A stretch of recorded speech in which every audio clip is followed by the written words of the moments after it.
Hello, I'm Sami Laakso from Snowdale Design and welcome to the last gameplay of Lands of Galzyr, where we have again a new special guest, as each time we have someone new joining us. And why don't you go ahead and introduce yourself? Hello everyone, I'm Adrian. I run the French YouTube channel Nixx, talk mostly about board games, and I've already made a Lands of Galzyr review like a week or 2 weeks ago. And if you have any questions, you can now ask them in the chat, both in English and French. Well, if you want, even in Finnish. And either of one of us will always be able to answer your question in your language. And Adrian can like talk crap about me in French, and mä voin puhua siitä ihan mitä mä haluan suomeksi, sillä ei ole mitään hajua mitä mä puhun. So should be good. Yeah, sure. But without further ado, let's jump into the game on the table. And as always, we are going to continue from the previous game. So our previous guest was chose Kari, who's actually going to do the official soundtrack for the game, and we had quite some quite adventures with him last time we played, and we were left with 3 gold. And in that game we played with Ausala, and some games before that we played quite a few with Bumir. So usually you would always continue with the adventure you played the last time, but in these streams I have given the freedom for the guest to pick which character they want to play, and then we basically transfer the save slot to their adventure. So Adrian, would you like to play with Ausala, the River Kingfisher, Keridai, the Northern Banded Newt, Moor, the Freed Lizard, or finally Bumir, the Marble Polecat? So you are saying that Keridai and Moor were never played in the live streams? I can't quite remember all the first ones we played, but at least they have played the least. And from those, I think Keridai has seen even less like visibility on these streams, simply because Moor and Bumir, Moor and Ausala have their starting quests ready, so that's which we usually like demo the first game. And Keridai and Bumir's starting quests are all still a work in progress, so I haven't been able to show them off quite as much. Okay, so maybe you would prefer that I choose one of those that are really ready? Like Aisala, that seems like a jack of all trades? Like their first, their starting quest. It's just the starting quest. But we are not going to play the starting quest, we're playing like continue our adventure where we previous left off, so you're free to pick any of them. Okay, what is Keridai very good at? The green one, what is it? That's knowledge, so remembering stuff, like using her brain to solve problems. That's exactly not me, so I would like to play this character. That's one way to pick what you're not good at, so we can play like a fantasy game. Someone in the chat says that my microphone is a bit saturated, so maybe there's something to do about this on my end. I can just turn it a bit down, so maybe that helps. Ok. Salut Kevin, tu nous diras si c'est mieux. On a ajusté, je sais pas si ça vient de moi ou de chez Sami. Okay, so I will follow up on that. And I also lowered the music a little bit, which I usually do, but for some reason I just forgot to do it now. But now it looks like our audio levels should be quite nicely and balanced, but I can tweak them based on feedback from viewers like Kevin. Welcome to the stream. Okay. So I'm discovering the winter map that I had not seen when I made the review. Kevin is writing something in chat, but I have no idea what they are writing. He says he says it's a bit better, but maybe I could step a bit farther from my mic so it doesn't gain too much. Yeah, so this is the winter side of the map. Single game in Lands of Galzyr is thematically always 1 month. So right now I'm showcasing the winter side with the month November, and it also always shows which side of the map we should use. Welcome to the stream, Alex, and they say that your microphone, at least now, should be fine. Okay, thank you everyone. So this is the playmat. The game comes with a regular game board, but this is an optional add-on that you can pick up if you want. So this is a playmat, double-sided playmat, and this is the summer side that you have seen in your preview, but now we are using the winter side of both of the location cards and the map. And let's see what else we need to do. Let's start up the storybook so we can get our starting date. So I'm going to tell it that we're playing November right now, and it will randomize starting day to be Tuesday. So I'll mark it here on the calendar. And then it's pretty much for you to pick your desired starting location, but probably before that you want to know what kind of stuff you were left from our previous adventure, because there's quite a lot. Yeah. So for example, let's go through our items. You have a spyglass, which can help you observing, exploring and sneaking. Then you have a pocket encyclopedia, which can help in all knowledge skill checks. All those. So that's my stuff. And then our final item is charm, and if you sneak, force or climb, you can roll the die and trust in your luck to hopefully get successes, or in the worst case lose some. So those are our items. Then we have some adventure statuses. As items are always limited to 3, and they are the 3 slots below your adventure board. And as for adventure statuses, these yellow background ones, there's no limit on how many you can have of these. And our first one is our special ability, Power of Mind, and Keridai can replace the skill being tested with the skill of your choice, and that has to be done before a skill check. So let's say that you're fighting someone, and as we can see, Keridai is extremely bad at fighting currently. Yeah. You can change up the skill being tested, for example, to knowledge. So Keridai can fight with her head, basically. Okay. For example.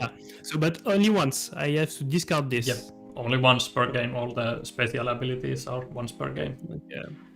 Then we have earned Favor of Elite in the previous game, and it has no effect, but it has the Elite tag. So, well, we're not quite sure what the card does yet. We just have to wait if we are, if we can see a story scene where we ask if we have the Elite tag. And similarly, we have also earned a Favor of Populace, and quite a similar card. Not sure what it does yet. But I know that I'm popular. Yeah, in many different parties. And then we have three quests and 1 companion card. So we have a companion, Chano, that's Steppe Polkat, a royal prince. And in knowledge skill checks, we are really good at knowledge skill checks, because Chano can help us in that, but he can also help us fight. And after 5 days, he would leave our side. And I'll mark that with these timer tokens. Doesn't matter which ones we use, just pick 2 identical ones. And the first one will be placed 5 days into the future, so Chano will stick with us until Sunday, and I'll cover the number with the other one, so now we know that that effect happens on Sunday, as each round in the game is a single day. And what happens if my game ends and I'm like halfway through this? Like there's 2 days remaining. Do I keep the 2 days for the next game, or do I reset? In the start of game, it will reset. Like Chano had like 1 or 2 days left in our previous game, but now he got reset fully to Sunday. And as for that, we have this harmony card, which is like our timer, which will show how many days the game will last. So we would use a different card for competitive games, but this is used with solo and cooperative games. So at the bottom you can see that with 1 player we are going to play 8 rounds. So let's mark that with another pair of tokens. So it was 8, like that, and put the other one here. Welcome to the stream, Crash Ban Man, and thank you for the compliments on the art. So Lands of Galzyr is actually illustrated both by me and Jesus Delgado, so we are cooperating, so there's 2 illustrators this time around. But Jesus is so good at imitating my style that I think that you will have hard time deciding with who has illustrated what in the game. And hello, Anthony, also. That is a French viewer, so welcome. And if you have any questions that you cannot express in English, just put it in French and I will answer. They also said they like art too and like the winter map, so to follow with their basic English. Yep, you can ask questions in French, or if you know Finnish, you can use that as well. Welcome to stream, Tonsa. So the question was, does the game have alternate gathering cards available, or do you always resort the same card or event from the book? So that one is for cooperative and solo games, and then we have this other victory party card, basically gathering but different name, the scene number 150.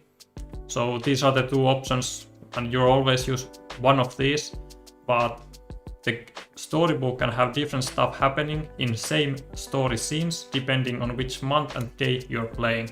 So while currently we don't have this victory party will always resolve in a similar fashion, we do have plans on adding more replay value to these scenes, because these are the scenes that you will see in each of your games. And as we have unlocked many of the seasonal stretch goals in the Gamefound, one of those will be used for exactly this last scene. So even if you take the same number, it will have a little bit of a different story depending on which month you're playing. So we are like saving cards but having still a huge number of replay value in the game, and it's really simple and straightforward, as you don't need to juggle multiple cards. You just go to the same number and different stuff can happen in the storybook.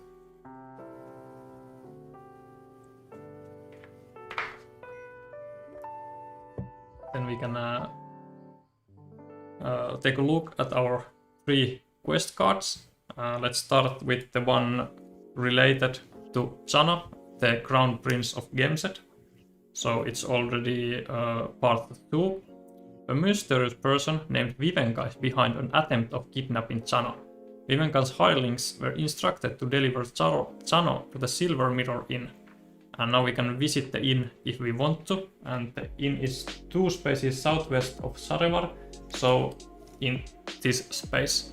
And in our previous game we actually got this quest from Arhin where the Chano is actually an exchange student, and we found Chano from Rienstum, and now we can follow the lead to the Silver Mirror here if we want to. Okay. Actually a game before that we finished High Hopes part 1, and this is the part 2. The balloon is completed with a fancy burner and all, and that burner we actually found from Rienstum for this Olamide Dodo, and we bought it and fixed and sent it all the way to Yetsden, and now Olamide is waiting at Yetsden for us to actually find him a pilot to fly the aircraft. So we can follow that in Yetsden if we want to.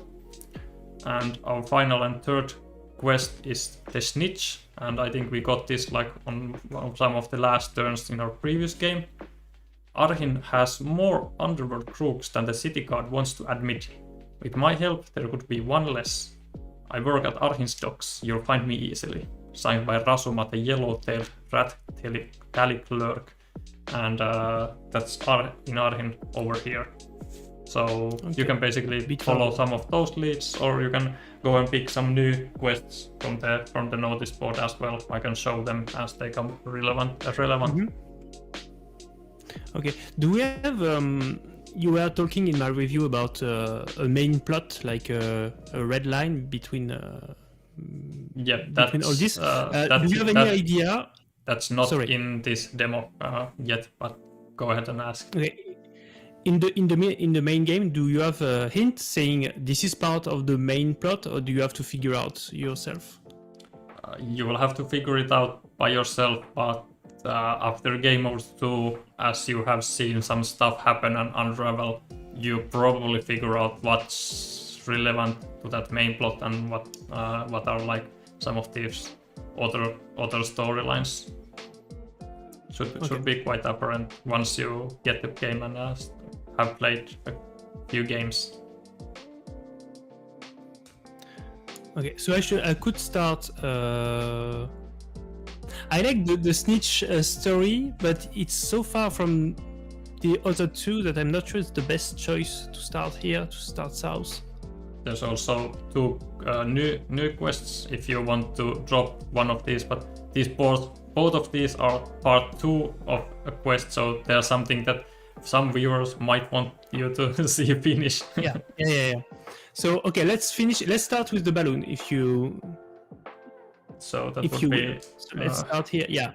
So during the start of game, you can start in any named location on the map. So now we choose to start in Yetzden, and Kevin wrote something. Again, I have no idea what. If you want to see, check the chat. Yeah, I don't want to interrupt you. So I was about to tell you that Kevin says that he thinks the game is beautiful, but he's curious about the replayability, the replay value. So he's going to follow this. Yep. So the full game will have over 300 story scenes in the book of stories, like these numbered scenes here, nearly 400. And all of those have built-in replay value, so even if you play the same scene, you can still discover quite a lot of new stuff in them. And as for the games, on how many games you can play before you even start seeing slowly some old scenes that you have played at least once, you can play about 24 solo games, so that's about 2 in-game years. Or you can play roughly 12 games if you're playing with 2, 3, or 4 players, so roughly 1 in-game year before you start seeing any significant amount of repeated content. And as said, even that repeated content can have quite a lot of replay value in them. Ok, je sais pas si tu as tout compris, il y a en gros 300 histoires dans le jeu, avec les embranchements, donc ça fait 400 en tout. Et donc même si les histoires se répètent, sachant qu'il y a des embranchements, tu vis pas toujours forcément la même chose. En termes de valeur de replay, on en avait parlé d'ailleurs dans la review, on est à peu près à 2 ans en jeu si tu joues solo, c'est-à-dire 24 parties, et à plusieurs joueurs ça va être environ 12 parties, donc 1 an dans le jeu, avant de commencer à refaire le tour de certaines quêtes. Et t'as compris du coup, j'imagine, sachant que comme ces quêtes ont des embranchements, tu vivras pas forcément la même chose. Ok, I'm done. I'm ready. So we can start the first turn. So on your turn you may first always move up to 2 spaces and then resolve a single story scene. But as our quest is resolved here in Yetzden, you probably don't want to move on your first turn. And then we can start the story scene. So those are always these 4-digit numbers in these red bubbles, like here at the bottom. We can visit the postal office because we are in Yetzden and take the scene 202. We could also visit some of these places on the map, like temples, gardens, market in this case. And the third most common option is that we can always draw an event card and then take the first one from the top that matches our current situation. And that's most often taken when we are here in between these larger named locations. So visiting places like Yezden doesn't have to end up with a new quest. It can just be something happening, right? It will not necessarily be a new quest. So every visit somewhere gives you a quest. So these are basically locations. You can visit temples, gardens, market, or we can, in this case, because we have this card, we can visit the postal office. Not quite exactly sure what you meant with your question. Okay, I will rephrase. If I visit the market, for example, is there? Am I sure that visiting the market will lead to a new quest card, or can it just be an event and then I can move on? You know, if I have 3 quests, is it still interesting to visit places because events will happen? There can happen various stuff based on where you go, so you can imagine what would happen if you go to a market. It's probably not going to be a quest, but it's going to be something relating to maybe purchasing, selling stuff. And if you go to gardens, who knows what might happen there. I don't want to spoil it. Yeah, of course, but I mean, it will not make me discard another quest or have to choose between quests. It can just be an event that happens and then you discard it, right? It's basically a new story that happens, and then maybe if there is someone who's needing help, they might offer you a quest. That can sometimes happen. And if you get a 4th one, then you are forced to abandon one, in which case you would look at the bottom of the card and do whatever it says. So for example, if you were to abandon High Hopes, we would place it on the notice board, so we could simply flip it and place it over here, and then we or anyone else could then go and pick it back up. Then there are some other different quests can have different things happening if you abandon them, like Snitch would be actually placed into the vault, so that would not be seen for a while. And then there's, or like this would do something even weirder, some returning some cards and shuffling a card into the event deck. So depends really which quest you're abandoning, and the effect tries always to make sure that you're not going to see repeated content. So that's why, for example, some go to the vault before they are all gotten back from there and so forth. Some kind of complicated stuff for us to like design and do, but it's really simple as you play, because you don't have to worry about any of those. It's like there's a game master doing all the stuff behind the scenes, and you can just ignore just follow the simple instructions. Yeah. Before we start, Antoine asked a question that I've already been asked on my review video. It was about extensions. So I answered on my review that it was maybe a little early, but I will let you talk about this yourself. So we started to design the game in a way that it can support expansions if the game was popular. So we want just to make sure that the groundwork is there, that if we choose to make an expansion for the game engine, so to speak, would support it fully. And I'm happy to say that the Gamefound campaign has been so successful that we are planning to do at least one major expansion that would add a ton of more content, quests, events, and even more adventures. So it would increase the number of adventures from 4 to actually 6. So, do you have yes. Would the map be expandable? Like, do you know what's on the east side of Teshune, for example? We did consider also expanding the map in one direction, but actually after playtesting a lot, we ended up deciding that this is a perfect size for the map, and increasing it in size would make it a little bit too big, and like the distances between places larger than we wanted. So we are not going to expand the map like graphically, but maybe some of the cards might have in expansion have new variations that can happen like this card can change to a new card that it has never have changed before, and there's new events happening in different places and new quests, so you can visit even some familiar places that you have after the game is finally released. You can visit some places, and then in the expansion you can visit the same places again, but with a different goal in mind, so you can see different stuff happening in familiar places. So we decided that we don't need actually new and larger map to have a whole bunch of new and interesting and exciting adventures. Okay. Welcome to the stream, Sir Spinner, and good question about expanding the map, and I hope the answer was informative. So I decide to not move, and I would like to check what's next on that card. So I'm supposed to find a pilot for the balloon. Am I right? Yep, correct. So based on Olamde's trusty source, a skilled pilot lives in Yetsden named Philokia. He recommends starting the search from the local postal office. They should know about her current whereabouts. And now we are at Yetsden, so we can visit the postal office and take the scene 0202. So for that we can either scroll through the list, but as it's quite far away, I can just type it in here and go directly to the... Hello again, cat. Yeah, he's pretty much on all the streams.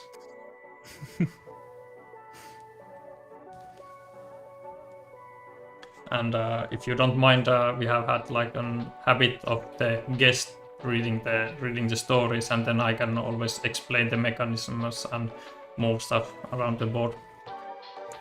Okay, so I'm going to read this then. Your search for the pilot Philokia brings you to the post office at Yetsden. You ask the Cougar clerk if you could get Philokia's address, explaining you are here to offer her a job. Ah, gee, I would have loved to help, but we have a bit of a mix-up here in the office. The elderly clerk apologizes. All our index cards are locked in this cabinet, he states, patting an old beaten tower of wood and metal next to him, explaining that one of the other employees lost the keys for it last week. But there's another way. He beckons you to follow him out back. He shows you the archives, which are filled with decades of unsorted address cards. It should be in here, but might take some time to find it. We are asked if we have the post tag, but none of our cards have post tags. To a really fast recap, our adventure board has Scholar and Swim, so those can never be taken away from us. Our items: Spying, Knowledge, Literature, Lucky, Relic, Elite, Populace, and Chano has the tag Royal, but none of them have the tag Post, so we're going to answer no to that. And then we have two options. We can either unlock the indexing cabinet, which is an easy thievery skill check, the top one over here, or we can search the archive for a medium perception skill check, which is this one over here. And as for our items, do we have anything helping in unlocking or searching? Unfortunately, it looks like none of our stuff helps, so only thing that we could use is our power of mind to change the skill type being tested to a different one, but might be a little bit wasteful on a very first skill check, but early. It's up to you. I think it's a bit early. I was thinking that if I use search the archive, I can use my light blue die. Yep, we could use the communication and perception dice in both. So I would have two die, two colored die, but it's a bit harder. Can you help me on this one? Do you think it's worth it to try the medium tests with two colored die, or is it too... So the difficulty of this is kinda similar with our current skill checks, with our skills. So the success would be probably about the same chance to get success in both, but maybe the outcome of the harder skill check might be better because it's harder to achieve. I don't know. Yeah, so I think I will search search the archive. And Antoine, I don't think it's possible to choose different options. Yeah, pretty much always we try to make it like you make a decision and then you move on, then you might make another decision and move on. So because I personally dislike, especially in many video games where there are things like that where you're not actually trying to pick the best possible option, but you're having a mind game of thinking what of these options don't move me forward, so I can just click through all of them one by one. But in here all decisions are important and you're just trying to pick the one that makes most sense for you at the given time. So that's been so the you can try the process. other one and yeah, so if you see the quest again later, you can try the other path. Yeah, then you can try another one. But for each single turn, you have like one path that you can follow and go through instead of trying to think what's the order of I can click through all of these so I'm not forced to move forward. So it kind of turns into a small meta game which pulls me out of the story personally. So are you lucky with dice, Sami? Because I rely on you on this one. It depends on which of the guests you would ask that question. Some say that I'm really lucky and some would say otherwise. So no promises. Okay. So maybe we explain to those that are not familiar how this works, the die. So in each skill check, we first start with taking these 5 basic skill dice, these black ones, and they have a single success for all the 6 different skills which are here. I can also, let's see where I have, so really quick look at the rulebook. So here we have the 6 different skills in the game. We have thievery, might, survival, knowledge, communication, and perception. So those are the whenever we are faced with a challenge involving a skill check, it's one of those 6 skills. And these basic skill dice have a single success for all of those, so it's quite hard to get a lot of successes purely with these. But we have these skill marks on our adventure board, and each of those marks gives us access to these advanced skill dice down here. So for example, now we're going to swap one of them for this perception skill dice, as we have one of those, and it has 2 double icons for its own skill, but it also has 2 singles for both of the adjacent skills. So because perception is next to thievery and communication, it has 2 single ones for that.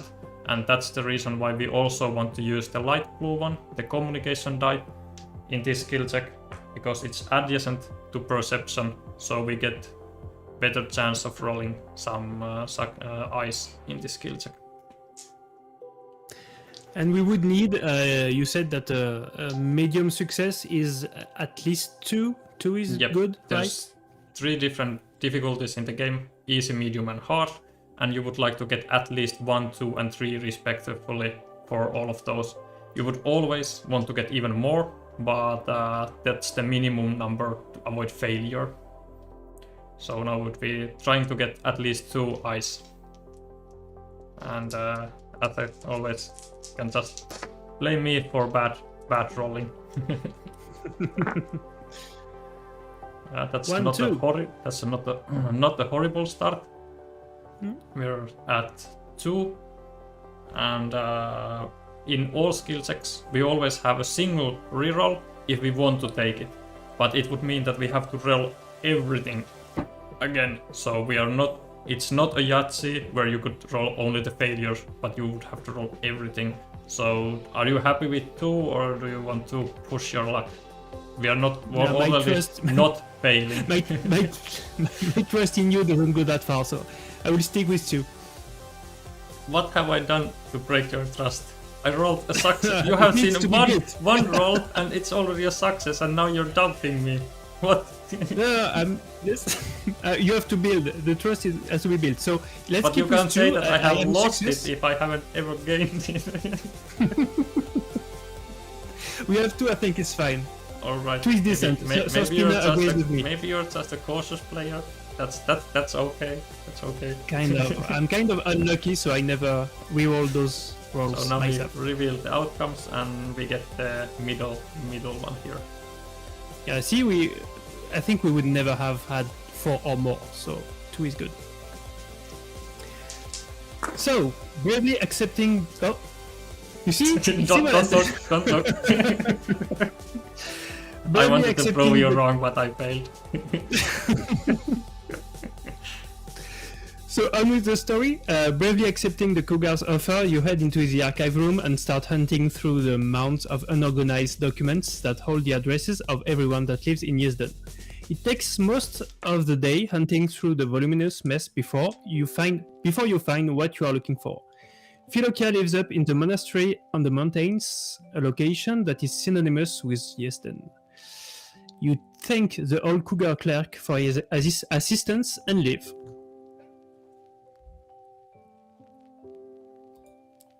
More to come. After climbing a mountain of steps, you reach the temple at the top. Heading in through a stone arch, you knock on the door. An alpine marmot, encased in a simplistic robes, answers and introduces himself as Gomis.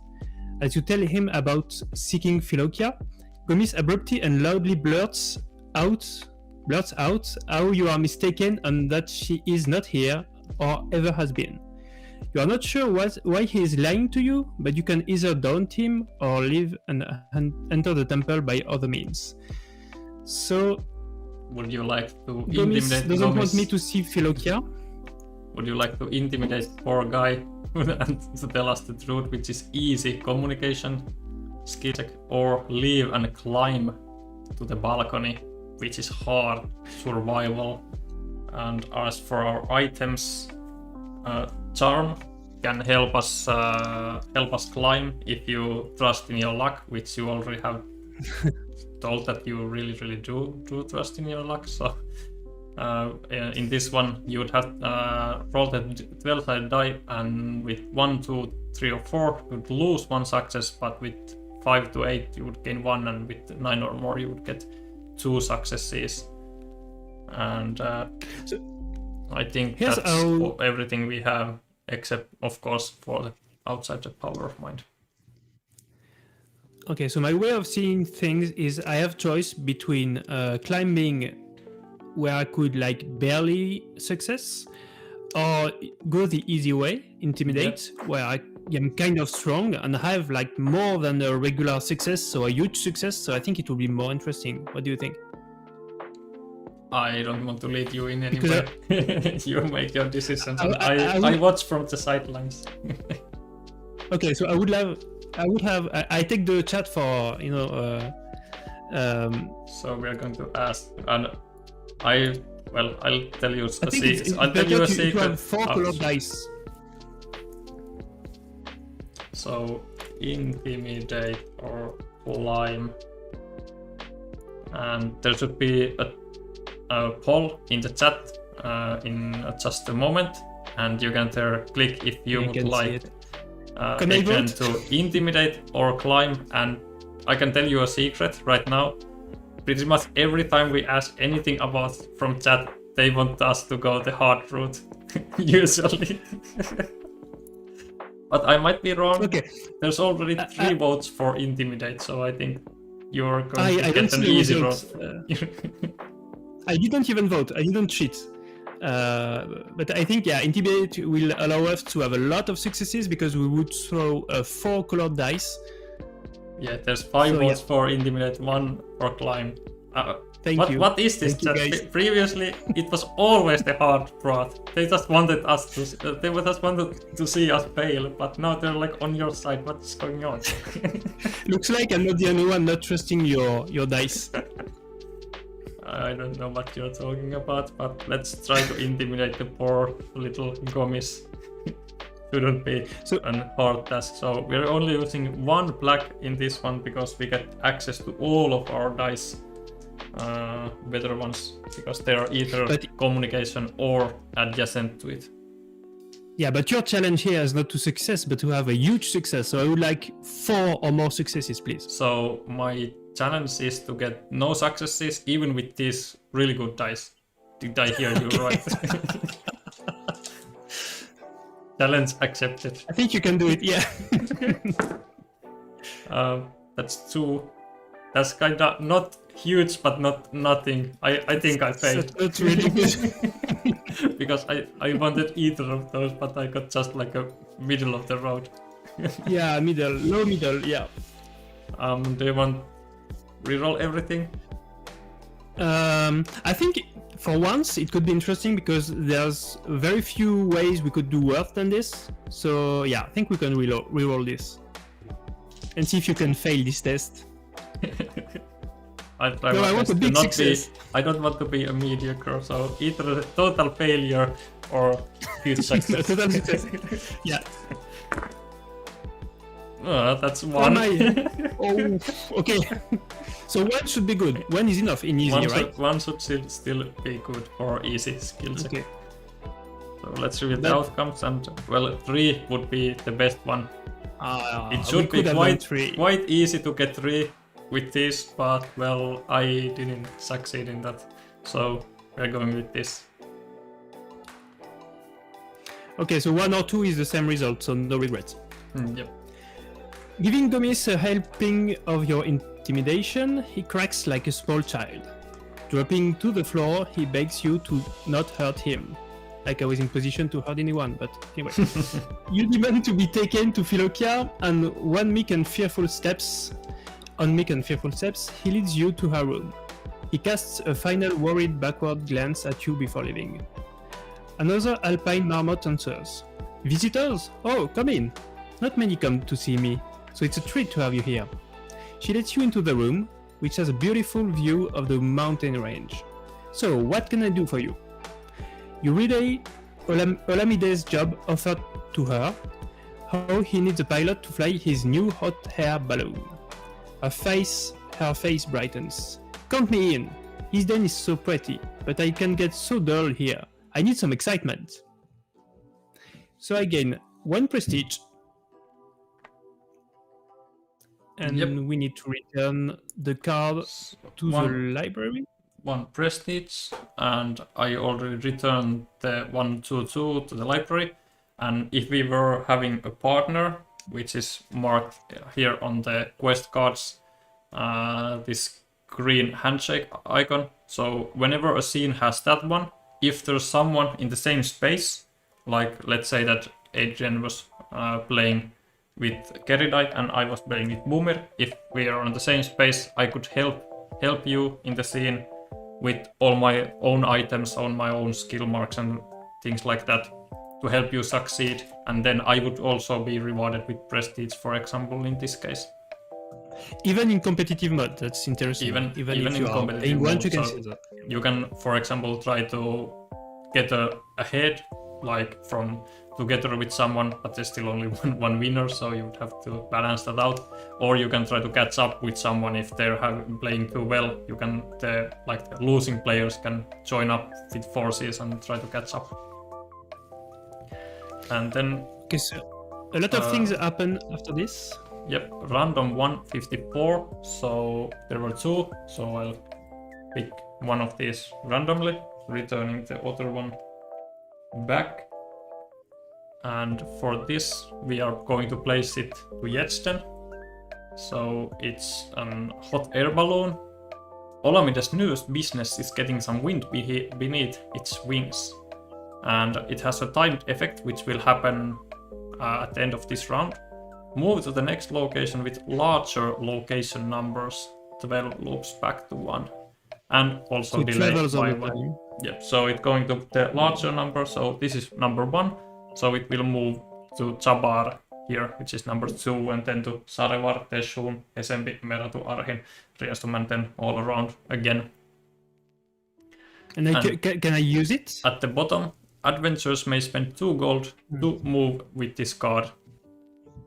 So it goes here, but we also take the card 170, and it has a special icon next to it, so it doesn't have the same same card icon as the others, and they are shown here at the back of the rulebook. We have all the different icons in the game, so if you don't quite remember what they does, it's really fast to check out. So that's the regular card, but this one here is a special one. Then, and in that case, we always pick the one with the matching icon to the active player. So in this case, there were 4 170 cards, one for each of the different adventures, but I took the one which has Keridi's icon here next to the 170. Olamide's Business, it's a global status card indicated by the blue icon here as well as the back. So it goes just next to the game board and not to any specific place. Olamide's newest venture is up and running. He's happy to give benefits to his beloved friends. Keridi, which is us, can move with the hot air balloon for free. So we have friends with benefits. And during setup, we would take the random 154 from the library. So that one was 154, the hot air balloon. And we would roll the 12-sided die and place the card in that place location in the card. So in the next game, there's also going to be the hot air balloon. And this icon here means when we save the game. So at the end of the game, we are going to resolve all save effects. And if this card was in play from the start of the game, we would have to discard this. But well, this so it will be in effect this game and the next. But at the end of next game, we are going to return this to the library. So the hot air balloon will be on the map for 2 full games, and in both of those, Keridi can move for free with the balloon if there were multiple players. So I could use this for free to get closer to my other quest with my companion, right? Yeah, because it was over here, so we can move for free to Jabbar.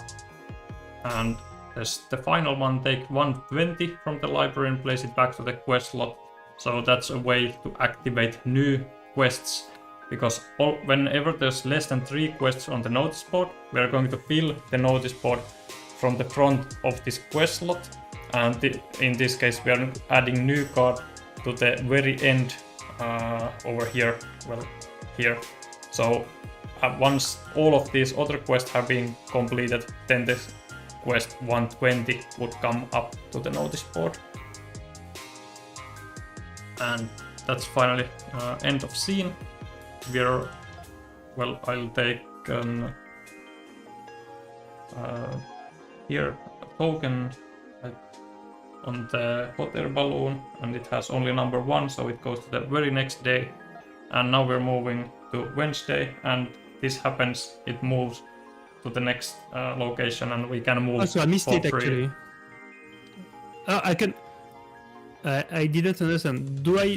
Does it have to be on my location for me to use it, or as it moves, is it too late? Yeah, as it moves, we can move with it if you're in the starting location. So now we can move here if we want to. Do we have like 3 gold? We have? Oh no, it's free for us. Yeah. It's free for us. We only have 3 gold, but Olamide is our friend. We got the balloon for him. He's going to let us ride the balloon for free. Okay, so that's a good move, I guess. Yeah, if we are going over here, it definitely makes our travel a lot faster.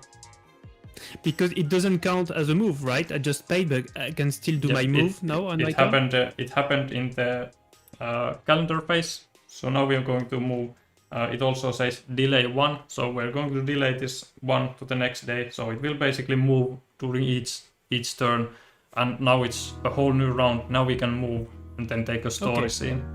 And for example, if we are going over here to the Silver Mirror Inn, we can even now visit one of the places in Jabbar if we want and not move at all. And then at the end of turn, move to Sarevar, and then on our next turn we can move here because it's 2 spaces from Sarevar. Okay. So you can either visit one of the places here or start moving yourself by like a peasant, but we also have this hot air balloon that we can ride for free if we want to. Okay, so I could even take a new quest, right? yet we can even pick this one up because we have two. We can always pick up even a fourth one, but then we are forced to abandon one. And now we are perfect place to actually pick that one up. So it's this one. Is it cool if we? It's So there's only one quest, right? Yeah. Okay. It's written on the. Yeah. Okay. Yeah. The pickup location is marked here on the public side, and they're reminded for us by these tokens on the game board. So it's really easy to see where they can be picked up. Someone with knowledge of property business needed. A pretty face is a plus, signed by Resort Keribosh. And now as we pick it up, we can see the private side. It's an estate adventure, part 1. Gameset is threatening our independence. We are going to purchase land from Sarevar to put pressure on Duke Ikavir. The problem is, they'll never let us purchase property from the upper class district by ourselves. That's where you come in. Sirin waits you at Sarevar. Signed by Teber the Eurasian Polgat resort owner. And now if we want to resolve this, it's we can arrive to upper class in Sarevar, which is over here. So we can even take the hot air balloon there if we want to take a little detour before going to the silver mirror. Yeah. It's totally up to you what you want to do. Yeah, I have to check the clock because on Sunday it will be too late to help my my friend. So, but we have like what, 3 turns? We have 1, 2, 3, 4 days still before Chana leaves our side. Yeah, but isn't my turn basically done because I took the quest? Isn't can I take a quest and then move? Taking quests take no actions at all. It's totally free. So now we actually remove that one and place a new quest on the notice board from the quest slot, and it's in the pickup location is at Teshhun. So I'm going to move this quest token over here, and it's still at the start of our turn. We can still move, and then we can take a story scene, or we can not move at all if we want to fly with the balloon to Sarevar. Yeah. Is it cool if we ask the chat again, or is it too long to put in place? Like, what do we want to ask? Should I visit Shaba and see a new event, or go straight to the quest to help my companion? Both of those take the same amount of time if you but move I cannot here, do both, right? Or fly. And basically, do you want to visit one of the locations or take an event on your way there? Oh, so or maybe you want to ask if they want to first do the estate adventure before the silver mirror in. Yeah, that's a better question. So you're I think that don't want to take responsibility, so you're asking chat. I think that the chat answers pretty quickly, and I know that it's fun from when you are in the chat to be able to participate. Which quest? So Sarevar and estate adventure, and the other one is silver mirror in, and that's the runaway prince. So there should now be a questionnaire, a poll. The first one is the estate adventure, the new one we got, that would be in Sarevar, and the other one is here, the silver mirror in with the runaway prince, the royal young prince Chano game set. And we have 2 votes for Sarevar's estate adventure and no votes for silver mirror yet. Oh, now we have 2 and 2. It's tight. Oh man. Maybe you have to make the decision after all. I will have eventually. Yeah, so if no one votes in the next seconds, I will have to make the decision. Yeah, last time we got 6 votes, so maybe we got now we have 5 votes. This one. Yeah. Yeah, the tiebreaker is for silver mirror in runaway prince at the moment. Okay. Okay, so I can visit the neighborhood right now, then take the balloon, then go to the quest. Am I right? Yep. Okay. And So if you want what choice visit some of these places, it has a ski resort, market, and hot springs. And before you say ski resort, will have to be unfortunately tell that scene isn't quite finished yet, so you'd have to visit either the market or hot springs. But it's also possible to just draw an event card and take a settlement event from there. So you have basically three options if you want to stay in Jabbar. I was thinking, like I'm considering the animal I am, and that I would go to the hot tubs because I like water, and I'm not physical enough to go skiing anyways, you know. Thomas asked if it's possible to reduce the music a little bit, and I did that. Hopefully it's better now. So we are going to visit the hot springs, which is number 6 in the storybook. Number 6, you said? Yep. And as for these locations on the map, of course it's fun to explore and find them, like discover on your own. But the game also comes with this travel guide, which has information both about the whole region of Galzyr, information about the fictional guide author who has written this, and then it has information about all the different locations. Like, for example, here's the short text about Jabbar, an idyllic town in more than idyllic location. Jabbar is described as a natural paradise by many visitors, located as it is in a verdant valley between awe-inspiring mountain ranges. Jabbar's biggest draw is its many hot springs, born of nearby volcanic activity. Local inns eagerly cater to clients looking to let their worries dissolve in the soothing heat or seeking inspiration from the beauty of the landscape. So all the different locations have their own short descriptions that people can read once they get the travel guide. Yeah, I agree with Sir Spinner. It looks like a real leaflet that you would get from for a tourism office. So I like it a lot too. That's the idea. So you can even immerse yourself in the game even before playing, if you want to get to know the different locations a little bit better. Yeah. And you are very close to convince Anthony to back the game, and he is a very picky backer, so good job. So, the Inn of Wet Feathers is the main attraction of Jabbar, City of Hot Springs. Relaxing pipe music can be heard even before you enter, and upon going through the doors, you are welcomed by the deep bow of an emperor penguin, the innkeeper Ranut. He speaks enthusiastically about how busy it is this time of year and how proud he is of his little resort.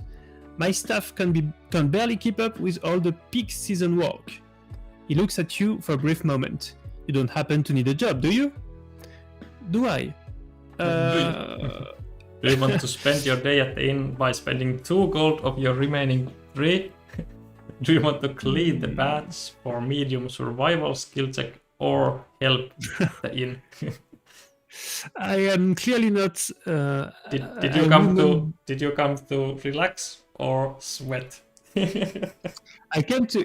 Yeah, it could be sweating in both cases, but 2 gold is a lot. So maybe I could just help at the inn, and maybe I make a nice encounter. I don't know. So help at the inn. Yeah. The amount of work that goes into managing an inn surprises you. There's not laundry to do, floors to mop, dishes to wash. That's not what I was expecting. It won't make the most exciting chapter in your memoirs, if you ever write any, but at least Ranut pays well.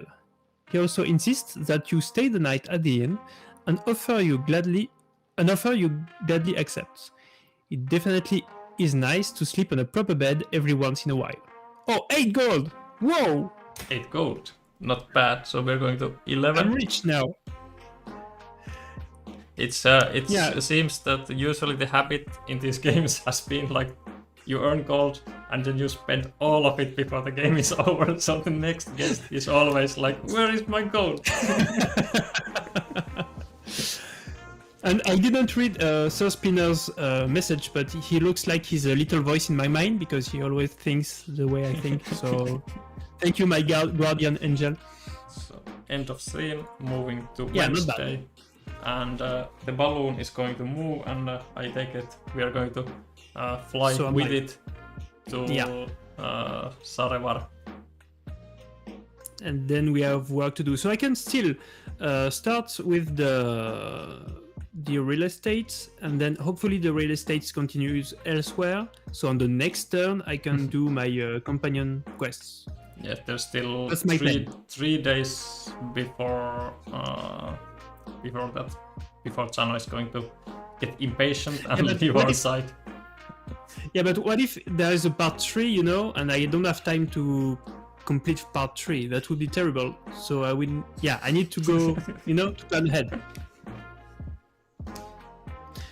So my turn, right? Yep. Okay. So Balloons next stop is at Teshun.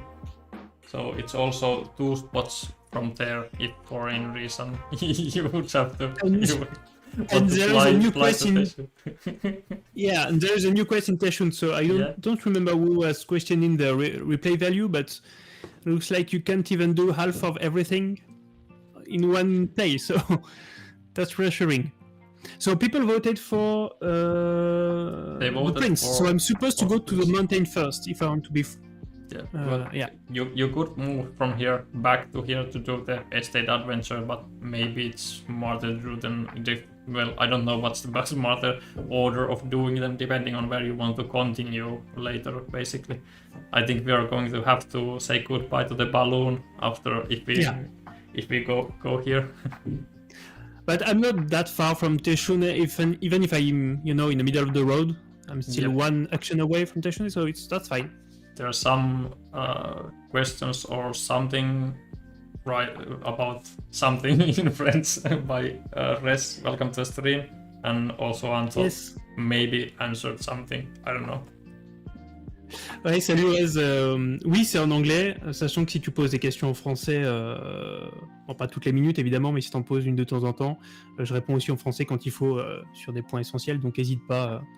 Puis ça te donne quand même un aperçu du jeu et de ma diction en anglais qui est absolument phénoménale. So I'm supposed to go on the road. That is what the chat decided. And you wouldn't betray chat, wouldn't you? No, I wouldn't. No. So we're here, and that's the Runaway Prince Part 2. So to be clear, with people that are not too familiar with the game, I could also choose to pick an event corresponding to where I am right now. Yep, you can always pick an event, even in large locations. It's always available for you. Mm-hmm.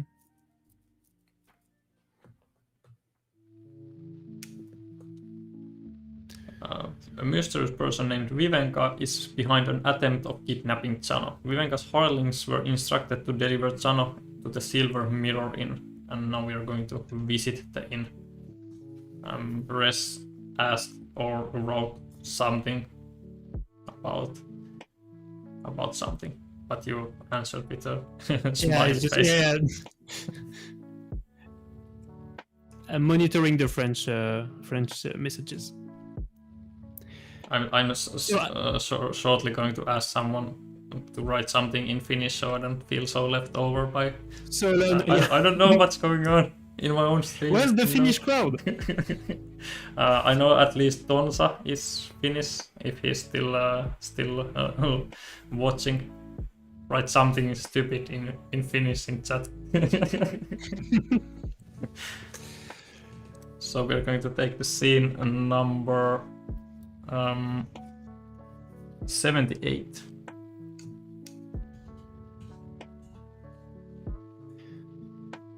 Täällä ollaan. Hyvä Tontsa, kiitos. Absolutely. Okay, let's go. The two-story wooden inn before you has a board above its door reading Silver Mirror. Zano waves over a magpie employee outside the front door who is carrying a pail of water. Good sir, we are friends of Vivenka. Have they arrived yet? He asks, giving you a subtle smile as the bird hops over you. She has, young master. Fantastic. Could you point us to her room? Up there. The bird gestures with a head toss, directing you to a balcony on the second floor, hanging above a witch head. Cannot miss it when you're inside.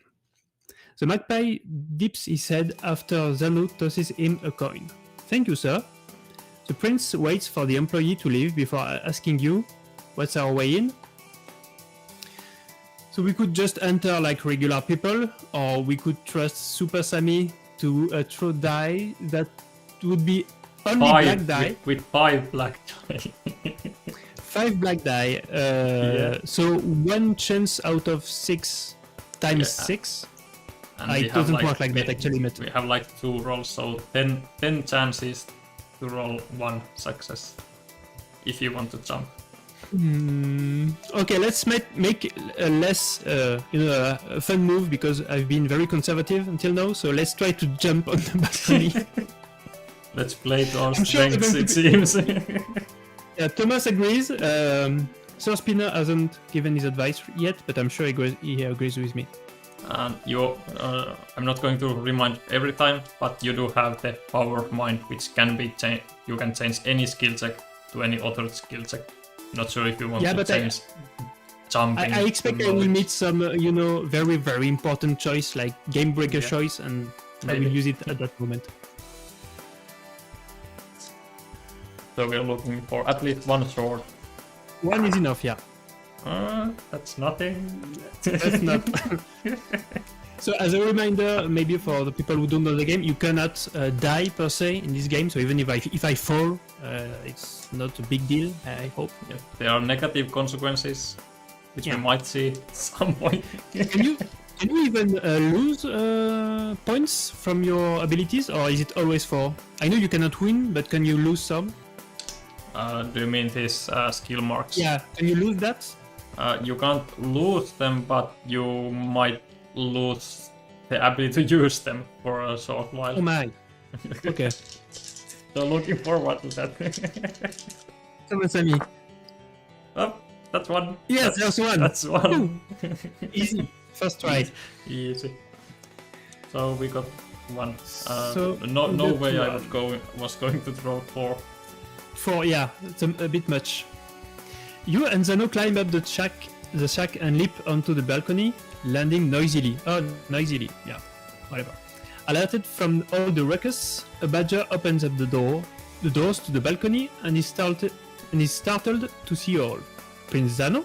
There's no need to lurk on the balcony. Please, come in. Oh, so it wasn't even necessary. Zano gives you a cautious look, but you both enter. The badger waves you to sit down. Forgive all this cloak and dagger business, but I am Vivenka from the intelligence service of Hezenby. I needed to speak to Zano. Continue. Vivenka dips her head to the prince. Your Highness, it has come to our attention that one of the ruling families in Arin wants to kill you to provoke a war with Gamefound. We will discuss it tomorrow.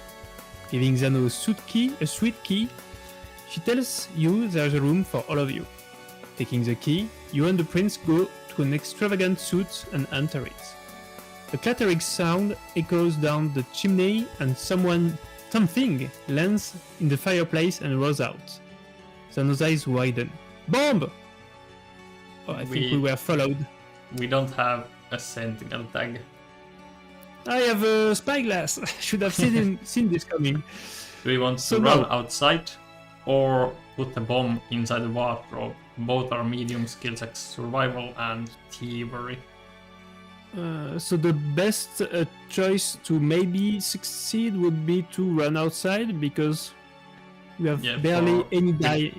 We don't have any dice for, any of the our card effects don't help us in running or putting. Except if now is the time to use my superpower, but... Except that if you do that, then it's probably smartest to do a knowledge, because then you can use actually your pocket encyclopedia and Chano would also help in that case. Yeah. So Spinner, I was thinking that I would use this superpower to achieve a hard difficulty. I was waiting for this because he seems to be very happy if I use the superpower, but I'd rather keep it for a hard test to be sure to pass it. Yeah, so we will keep it for a hard test. So we'll do regular, run outside, survival test with 2 green die and 3 black die.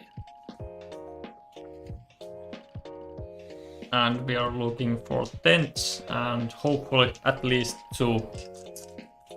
Yeah, 2 would be good. Enough. That's 1. So we are going to reroll. It's better to reroll. Yeah.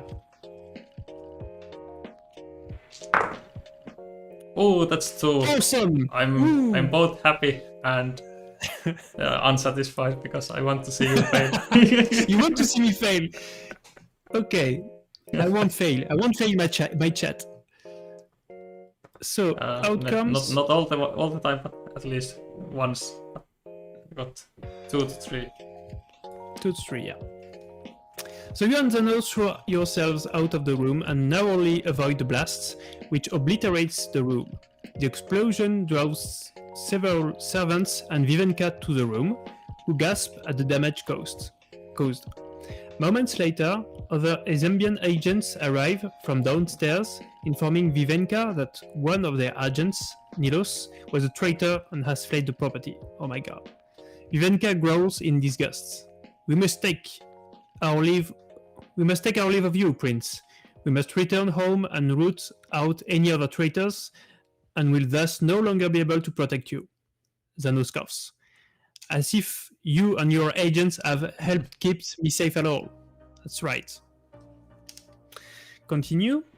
You're asked if Chano has injured tag. Chano has only royal tag, so no. So he hasn't been injured yet. You ask Zano. It's not as you tried, but it didn't work. You ask Zano what the game plan is.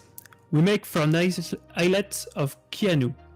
I have a contact there that should be able to tell us who is behind all of this. You tell the prince you are ready to go.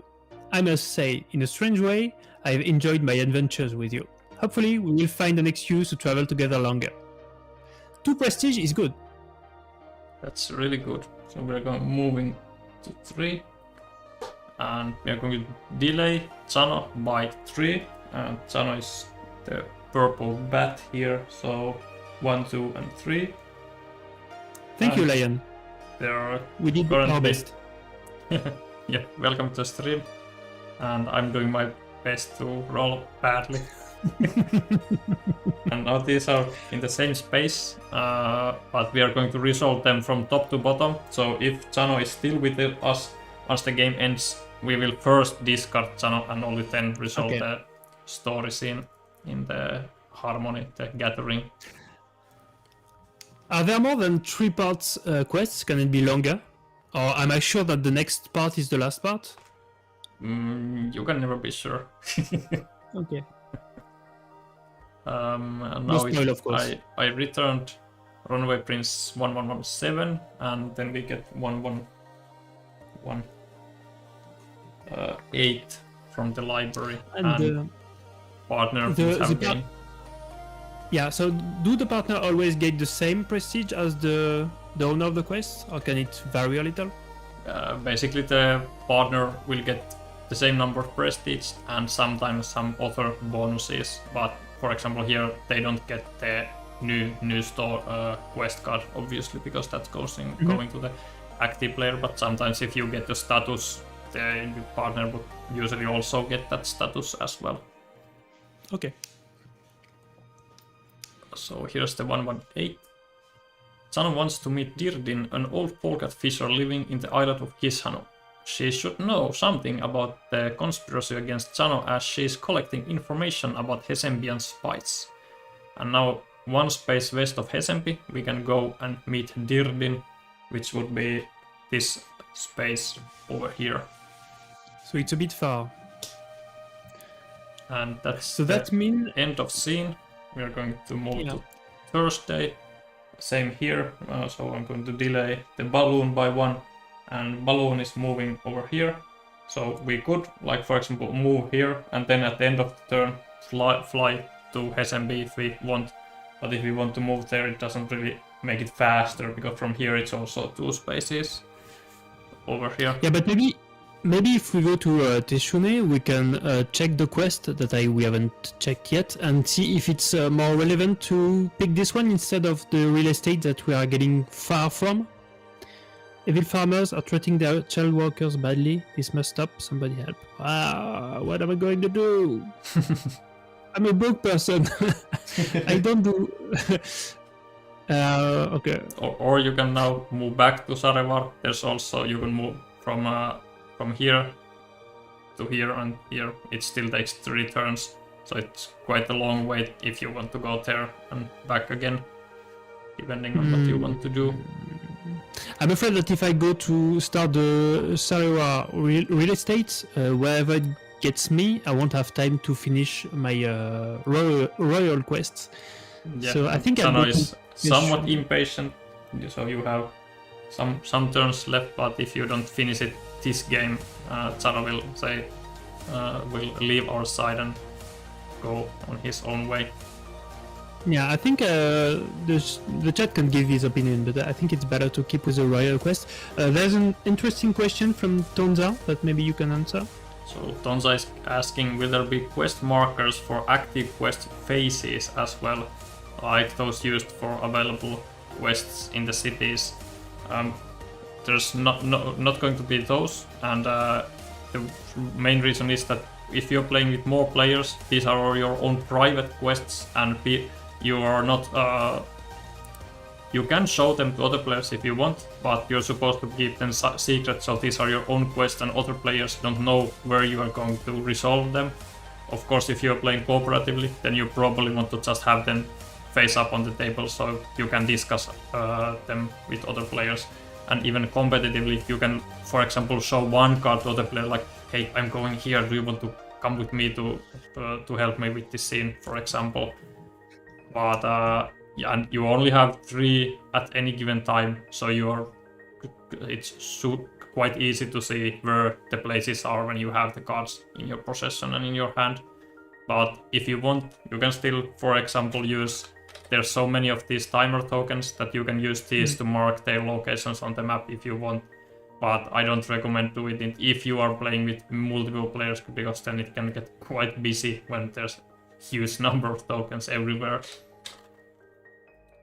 But it's up to you to use those if you want to. Okay, so I'm going to keep with the quest I'm in right now. So I'm going to move towards. I would like to. Yeah, but I'm losing. The image quality right now is pretty low, so I cannot read anymore the city names. So this is Teshun. You want to move that way? I would like to go there, yeah. And if the chat disagrees, he can tell me. They haven't agreed, but they haven't disagreed either. So it should be fine, I think. So I'll keep with that, yeah. So the places in Teshun are ruins and camp. So you can visit either of those, or take an event if you want. But we can first take a look at this one. And now, as the notice board went below 3 cards, we are going to immediately fill it back up. Let's see. Even if you you're now forced, you're forced to abandon one, and you will, like, it's like this way in your. You can look it, and now you can discard, abandon any of these 4 quests. But the filling of the notice board happens before that. So do you mean that as I go to Teshun, I have to take the quests? Like, I cannot say no, leave it there? You don't have to take it. You can just, if you want to look at it like this, then it's not in your possession yet. It's just in the notice board. But if you do want to look at the other side, then it goes into like your available quest, and then we fill this back to 4. Okay, so I could even back like 3. take it. Yeah. So I could even take it and discard it immediately, just so Yep. no one else can play it. But if That's you mean. discard it, you would have to do whatever it says here at the bottom. And for most of them, they just say place on the notice board. Ah, yeah. So it would Okay. go immediately back here. You just go and talk to the little duck in this case, and it's just, I'm not going to help you, and then they will cry again on the notice board for someone else to help them. Actually, I think I'm going to take it because it sends me to Meratu, that is on my way, and leave Yeah. the real estate quest that is behind me, and I think I won't have time to go back. Yep, and first I'm going to fill up the notice board. I'm not quite sure if this, but I have like shuffled these cards quite a lot between all the different demos and gameplays, so not sure if this quest has already been played in one of these demos, but oh well, I'll place it anyway. So in Rienstum is the one of the next ones, so it's there. And then you want to throw away the abandon the estate adventure, and at the bottom we can see that we just place this on the notice board, and now it can be picked up from Zabar, and the game comes with 6 of these. Usually it's just like 3 or 4, but sometimes if you for any reason need to abandon more, there might be additional ones here. So the game comes with 6 quest tokens to show up these. The notice board is only filled back up to 3 from the quest lot, but by abandoning quests, it can sometimes go over 3 quests. Mm-hmm. So it really feels like there's a lot to do, and you have so little time. Yep, it's supposed to be an open world, and you can do like anything you want, and in just a single game you get like a small glimpse, and then you just hopefully want more and play more. Okay, yeah. So it was 1 space south of Meratu, so it would be this space here if you want to follow that lead. Yeah, depending on the... You can even try to use the hot air balloon, depending on where you go, what you want to do first. I would like to see at least one quest, finished on this game, and the traitor quest is really interesting. We did finish the hot air balloon, but it only had like one piece left. It was too easy. So I have the means right now to move straight to the island, right? It took spaces we started our turn here, so we already moved here. So now we have to either visit ruins, camp, or draw an event card. Let's draw an event card to see what it's like. So we're going to go from top to bottom, and today, it's actually Friday. So the first one was Is It Friday? And it actually is, so we're going to take the scene 194. But if it wasn't, then we'd go downwards until the correct terrain type is met, and in this case it would be the second to last hill. But because it is Friday, we're going to take the scene 194. 194. Your travels feel more crowded today, as you and many others on the road are heading to the same destination. A nervous tension seems to cling to the group, the only exchanges between the strangers being nervous glances. You almost arrive at your destination when a narrow passage comes up. Quietly, the group of travelers bunch together, eliminating any personal space between you to fit down the passage. A guttural and wet spasm of agitated noise rises up without warning. A vocal eruption as angry as it is unclear. A horned lizard in the crowd squints, and from his eyes squirts a pressurized torrent of blood, oh my, all over you and everyone else in the crowd, before he starts wildly throwing punches. Oh, you have my. a communication type. So that's for everyone that's saying that the game was only for children. There's a lot of blood here. from ice nonetheless. So we don't have a communication tag. We can either deduce what's going on, we can fight the lizard off, or we can run for our lives. For once, I'm able to use my skill fully. Yeah. So I'm going to deduce, and you are going to throw the die the best way possible to show off my skills. We'll see. We'll see. Because I have bonuses, right? Somewhere in so the... Chano gives one success already for all knowledge skill checks. So Chano can help us deducing what's going on. And then we have Pocket Encyclopedia.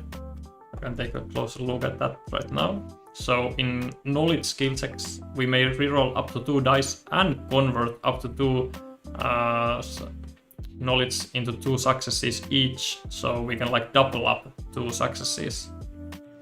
Okay, so I should have my awesome success now. Yeah, Suspina, but it is still blood, you know. Blood is blood. It's not for children. So we throw 2 green, 1 blue, 2 black, and we have a lot of choices to mitigate any bad luck. Yep. But we don't have any bad luck, and I'm absolutely great die roller. See? Oh, that's 5. At last you wake up. And 2 of these can even be doubled. So like this is already 4, 5, 6, 7, and 8. And we could reroll. Yeah. Okay, and we could reroll. Yeah, let's do it just for fun to see if you go. If 8 isn't 10? Enough, that's 1 more. That's 9. So is it a record? Do you have a record on success? You should have kept a track record. I'm not sure if I have seen 9, but well, now we see. And I think you want to now reroll everything. We still can. Of course. No, I'm fine with 9. And you're 9, fine with 9. And 9 it's might focus, give, it might give us the best possible outcome. Yeah, just might. Like I'm deducing the more than expected. You worked out that the lizard, who had been peaceful so far, lashed out when everyone drew closer to him. Blood squirting from the eyes is a famous defense mechanism that horned lizards employ when they feel threatened. That is what Sir Spinner said. Yep, it's a real thing. Yeah, so he's cleverer than me, even cleverer. Deducing that the lizard is having a panic attack from some internal phobia, you order everyone to back away from the lizard. Currently, the group is trying to wrestle the reptile into submission, but let go of him and back away. After no one approaches him, he breathes a sigh of relief. My name is Aruda. I'm sorry everyone, I just have an intense fear of crowds. Now calmer and with tensions diffused, Aruda thanks you and gives you a couple of gold pieces for saving him. Where are the gold pieces? It's not written. Well, it definitely seems not written. Let's see. Like, we should get 1 prestige, and then we should also get some gold, but it hasn't been written here. Let's cheat and look what's the amount here. 2 gold, so it's probably it's the same, I think. So 2 gold and a prestige. You are trying your best, so I have a terrible experience. I don't thank you. 1 prestige, I mean, and 2 gold, so we're up to 13. You'll have to like work hard to spend it all. Yeah, can we get drunk somewhere? Let's. I'll just write it down. Can I buy a car or something? So I remember to fix the scene. So 1. Yeah, I think Sir Spinner. I think we should be in the credits for the playtest.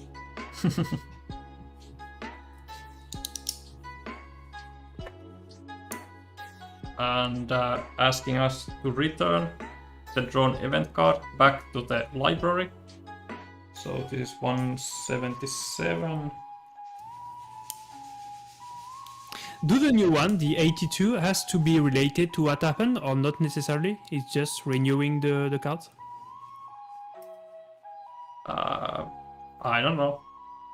I don't know. I mean, can it be related? Not this case specifically, but in general. Are they related or not all the time? They sometimes are and sometimes not. Okay. It's just in general we have a mechanism to cycle through the event cards slowly, so you will see different events happening from time to time. But sometimes they also have some like links that because the card changes and then a new event is available in the scene, and you might see some, for example, familiar faces doing new stuff in different places and things like that. Okay. So the French comment says that the live quality dropped to 144p. Does anyone else in the chat have this issue? And Zospina ask you a question. As for the stream quality, it shouldn't have dropped for everyone.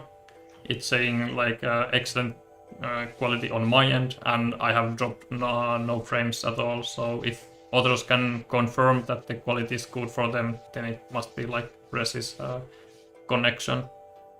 Others said that it's okay. And Spinner asking, does Galzyr have places to buy items, like markets in cities, or can you only buy these items in cities? End of scene. So different cities, pretty much all the named locations have a market in them. For example, this is Arhin. It has market, library, and docks. So on these named locations, each place has a market except Teshun and Meratu. They are not settlements, so they're a lot smaller than the other ones. Like this is an old ruined town, and this is actually a forest. So it makes sense for them to not have a market in them. But all the other named locations on the map have markets on them, which players can visit. And we're moving to Saturday, and the balloon is going to move to Hesembi. Do you fly with it? Does it make a difference? Because it feels like anyway I will be close to the island. If you go here, next turn doesn't really matter, but thematically maybe you want to walk less and fly. Yeah, because I'm not a physical person at all. So yeah, I will take the balloon because I'm lazy. Because it doesn't matter if you do one or two moves in the turn, right? Doesn't change anything. Matter. Just maybe funnier to fly with your friend's balloon for free. And it's always better when it's free. So yeah, I do it because I can. That's it. Well, if there were other players, it would make a difference. In some cases, for example, let's say that again I'm playing like Boomer and I would be here, and if my turn would be before you, you could help me in my quest, and then you could move here and do your own. Oh yeah. So in that case, it would actually make a difference. Because the fact that I help you doesn't count as my action because it's during your turn, right? Yep, correct. Mm-hmm. So now it's Saturday, and I think you're going to wanted to move here for the Runaway Prince Part 3. Yeah, to see his contact. And Orest is saying that he's enjoying the stream, so merci Orest. On s'amuse bien aussi. So we're going to do this. Jano wants to meet Dirdin, an old Polgat fisher living in the island of Kishano. She should know something about the conspiracy against Jano, as she is collecting information about Hesembian spies. So we are going to now one space west of Hesembi, and we are going to meet Dirdin, scene number 79.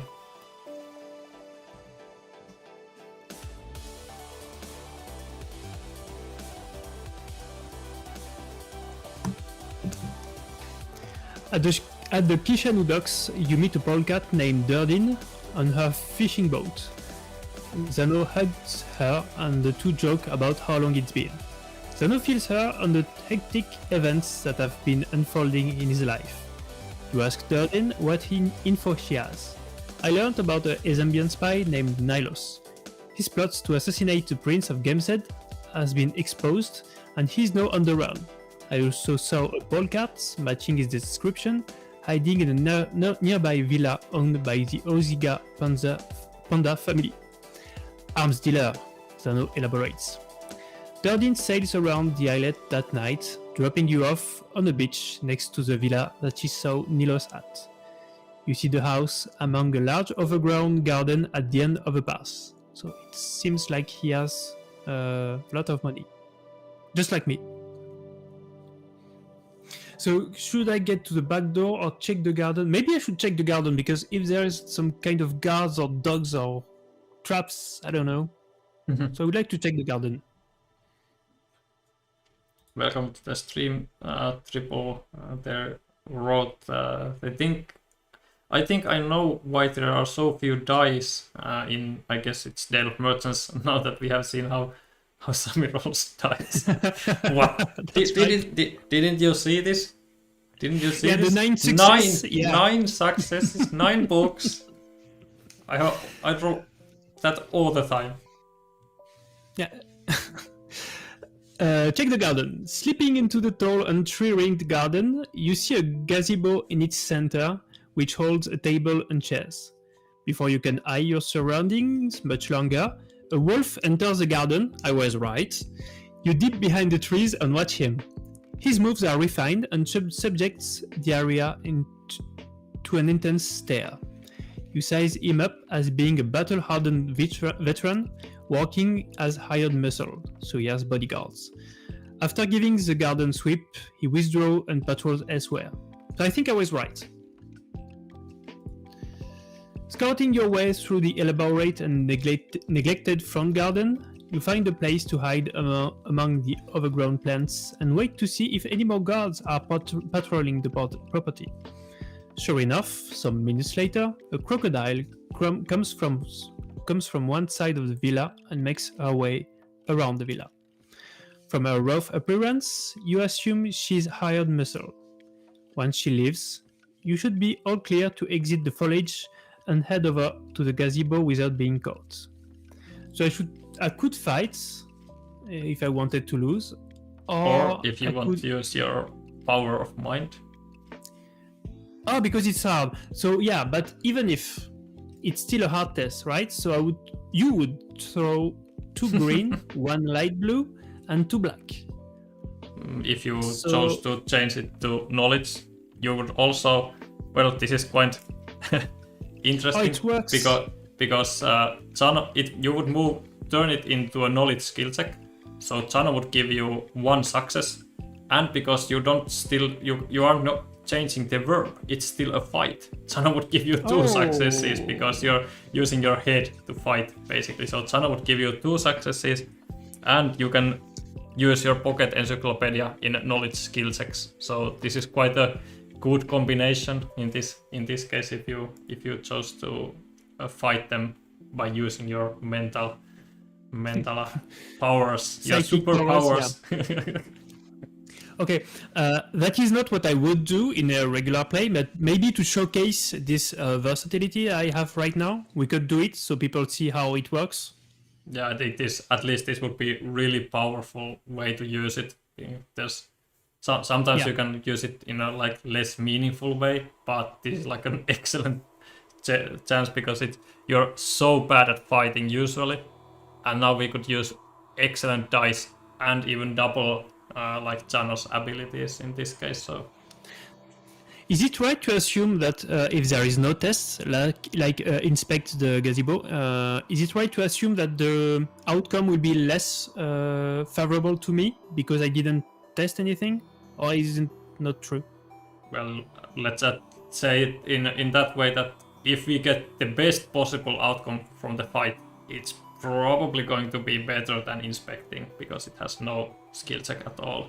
So maybe the option is like the middle of the road, or maybe it moves us forward, but with some negative consequences. It really depends on the story, but we try to also not be while we do try to be as thematic as possible, we still want to be fair for the player mechanically. So if you pick an option without a skill check, or you pick a skill check and have like 9 successes, we do try to make that 9 successes better than the one without the skill check. Okay. So let's fight the guards with my mental muscles. So our mental muscles, we are already at 2, and we have 2 rerolls, and we can double up 2 books. So we can hit them with our books, basically. Yeah, the only condition right now is to do better than 9. Can we do better than 9? Well, Dano is already giving us 2, so that's a good start. But the bar is set quite high, I must say. Yeah. By putting there myself in the first place. Oh, that's terrible. That's 1. That can be doubled to 2, so we are currently at 4. That's terrible, but yeah, I would advise to reroll everything. Yeah, and we can still reroll 2 after that, right? Yep. Yeah. So let's reroll. Yeah. That's a bit better. both. That's good and bad, but at least we can still use the reroll for the extremely good dice, because we got successes from the bad ones out of the way. So now I just I'll roll these and we should be good. Yeah, but we are already good because those ones can count as 2. Yeah, So there's it will be like 2, 4. 3, 4, 5, 6. That's probably already best possible outcome, but if we're here to break records, let's try to do it. Yeah. And maybe you can have a look at Orest's question, because he says he's leaving. So maybe before we process this, you can answer quickly what he asks. So Orest wrote, I'll have to leave the live stream, but beforehand have a question. The campaign states an approximately deliver in summer 22. Does it apply to the French version too? Yep, so English, Spanish and French versions are all going to be the first printing.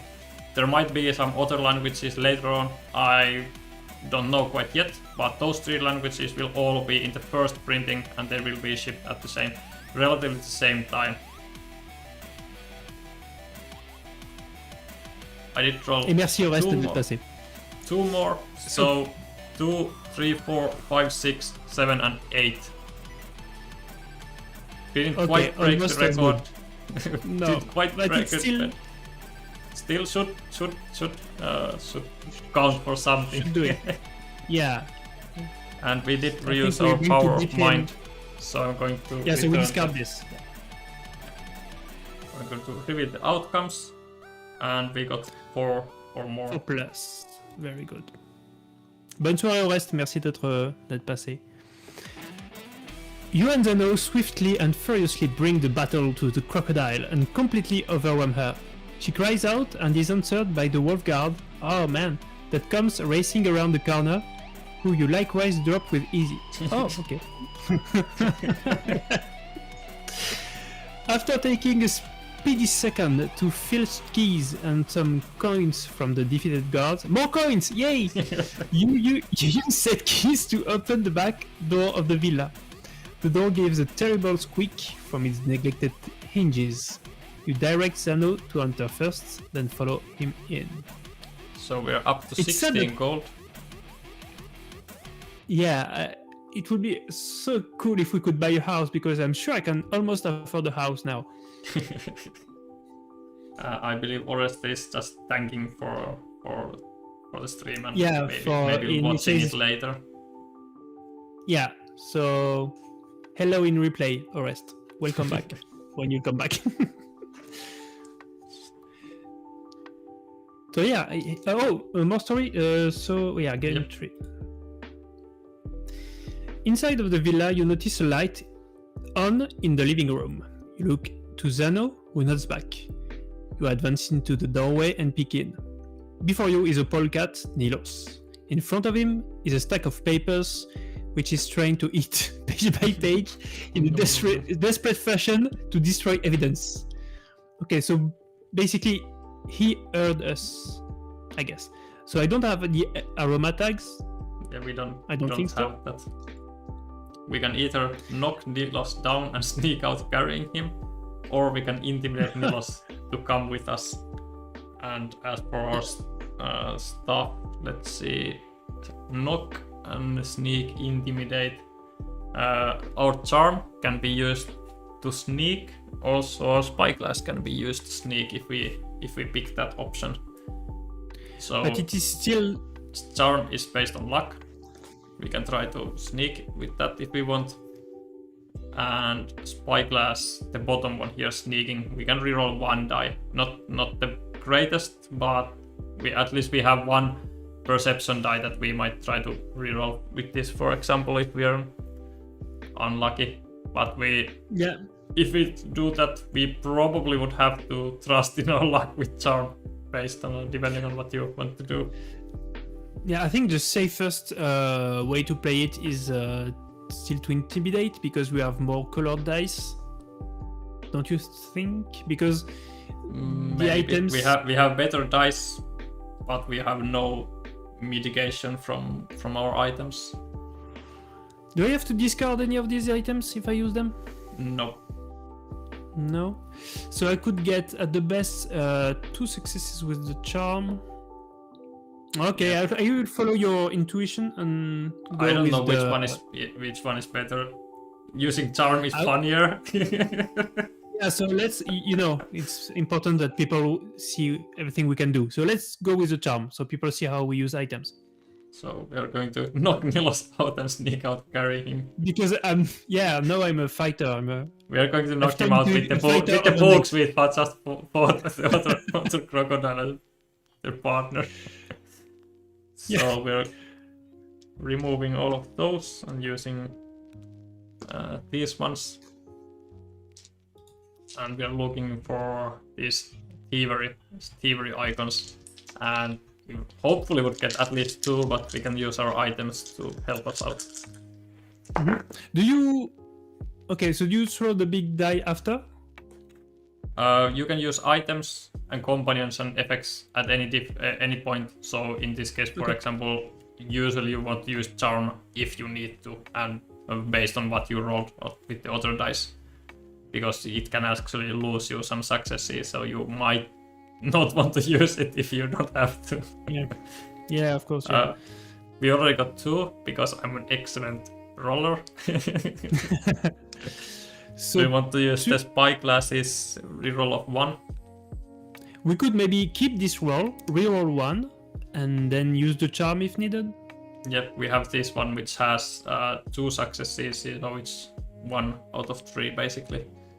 Yeah, even though I'm not sure that 3 makes a big difference. I don't know. If we get the success from this, then we might want to risk not with charm. Risk, because more. We cannot go below 2. Yeah, I understand. Well, that was third. So let's try the charm, And as a reminder, 1 to 4 is -1, 5 to 8 is 1, and 9 or more gets us 2 successes.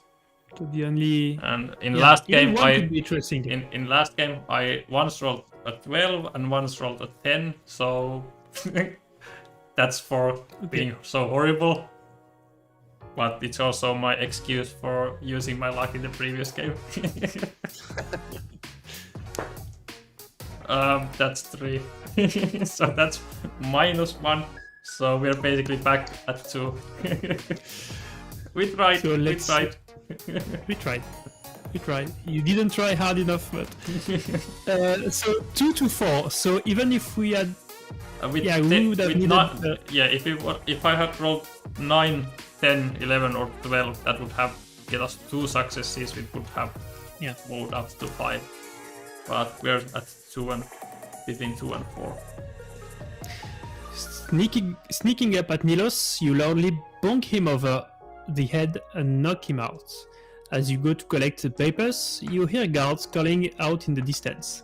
There's no time, we have to go, Zano orders, as bullets start flying over your head. Bullets! Okay, so there's guns. You escape outside and make it through the barrage of gunfire from a crowd of hired guards. You make it to Durdin's boats, and he sells you to the closest guard outpost. There, Nilos admits to working for the Uzigas, who wanted to start a war between Gamefound and Arin so they could make a profit. As a reward for bringing in Nilos, the store captain gives you a letter of favor. Now with this kerfuffle resolved, Zano tells you that he will return to Arin. So I think I've done everything I could for Zano. We're going to gain 1 prestige, moving to 5. I returned 118, which was our quest card, to the library. I returned 274, which was Jano, to the library. And now we would get 216, which is a favor of elite, but we already got that.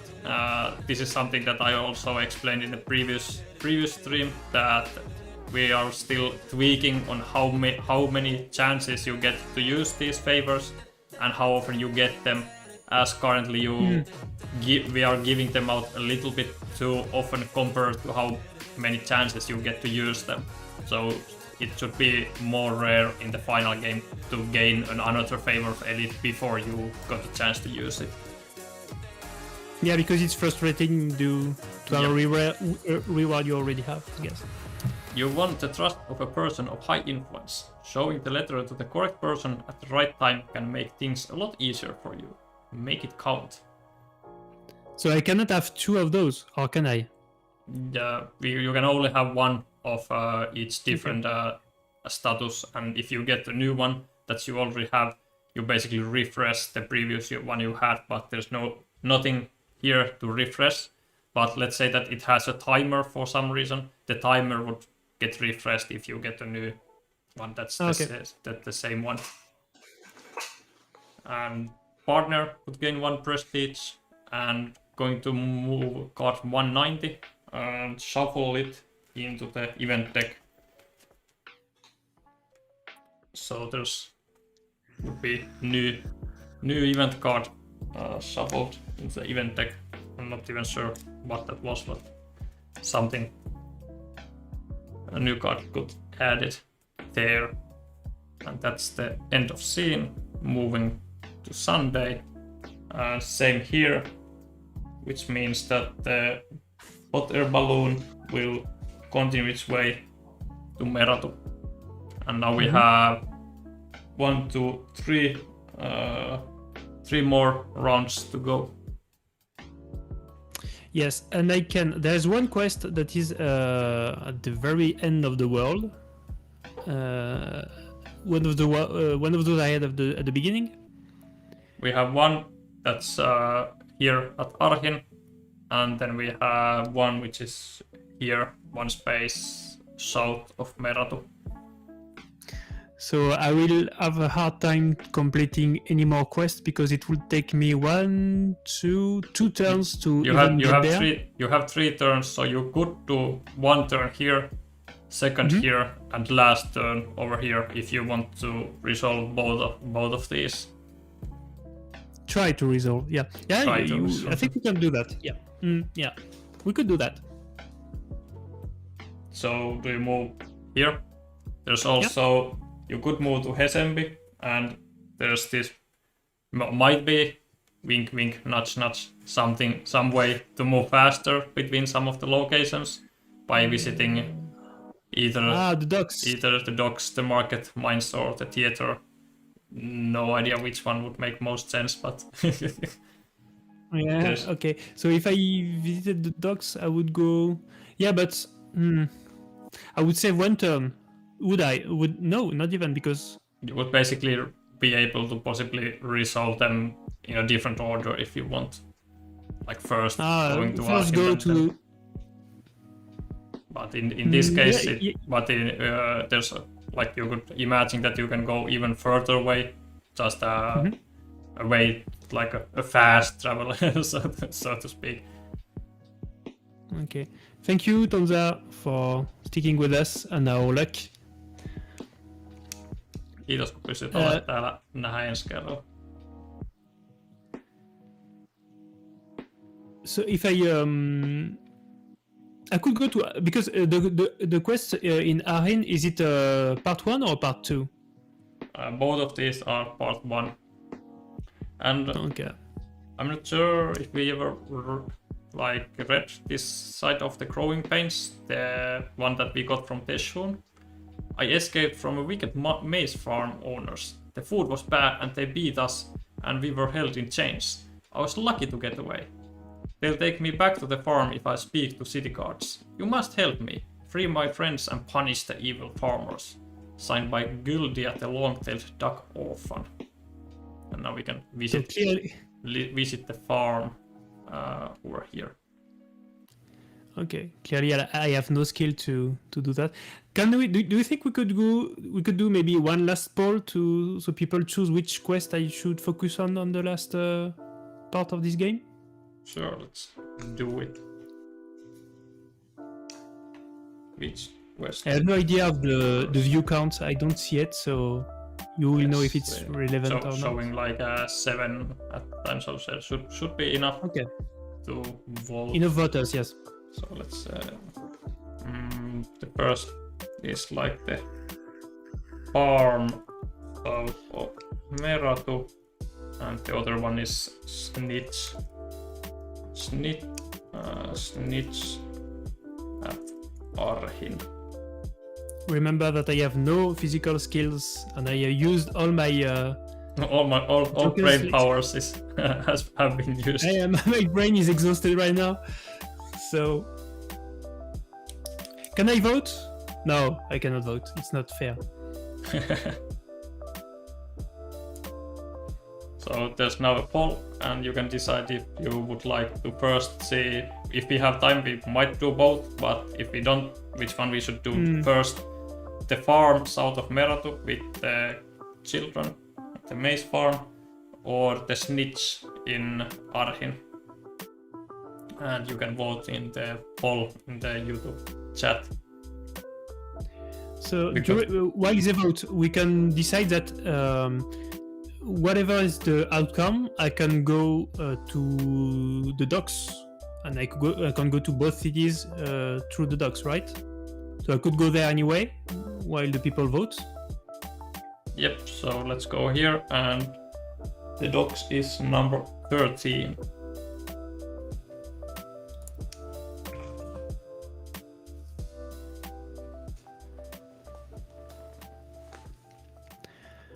You enter into the city's harbor, situated on the banks of the mighty Iroga River.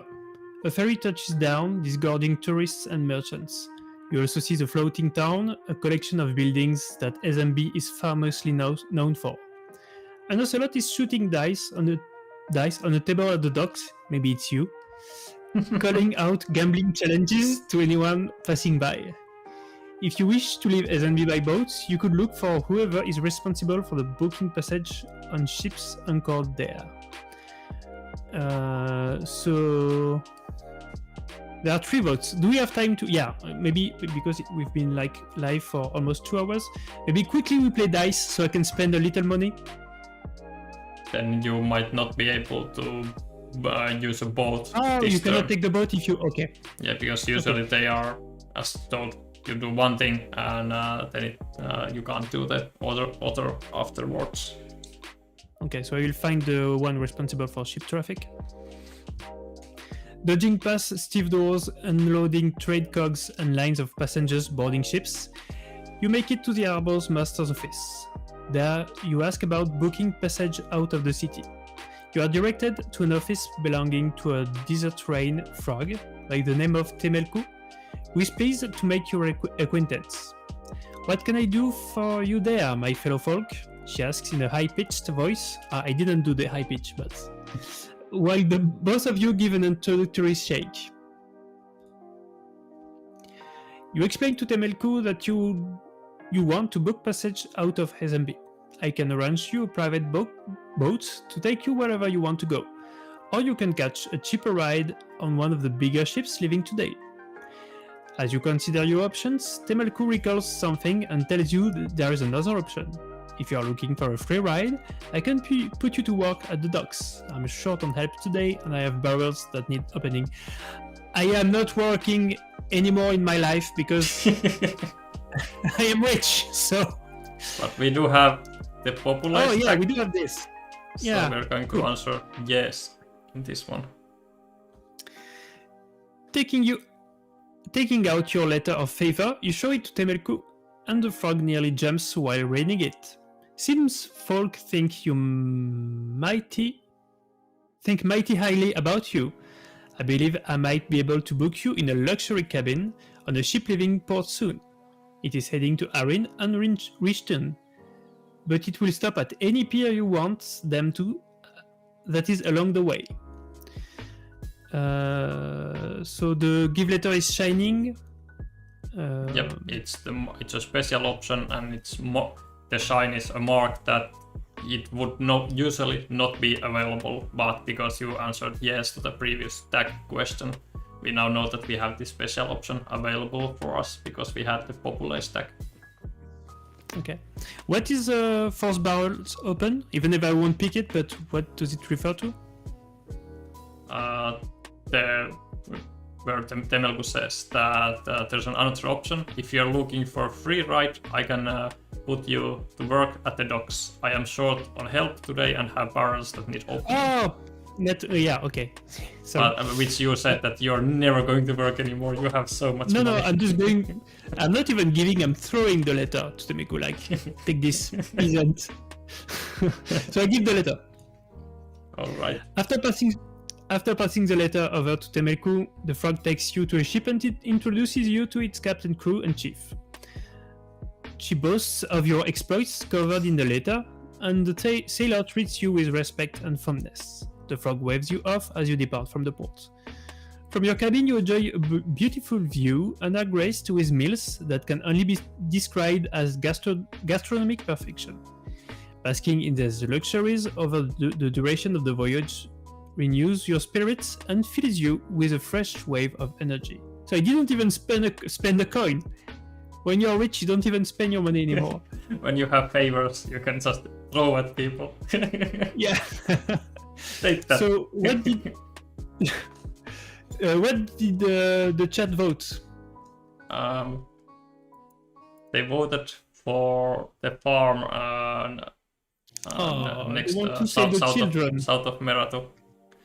Okay, so let's save the children then. That got all the votes, but you might have time for both. Mm-hmm. So now you can move your figure to any space with a pier. So there are this one, here, and here. You can move anywhere. Okay. So I'll go to the closest to fulfill my quest. So I guess it's at the very bottom. Yeah. This is the exact spot for that. And I returned the favor of Populace to the library, and we got card 59 from the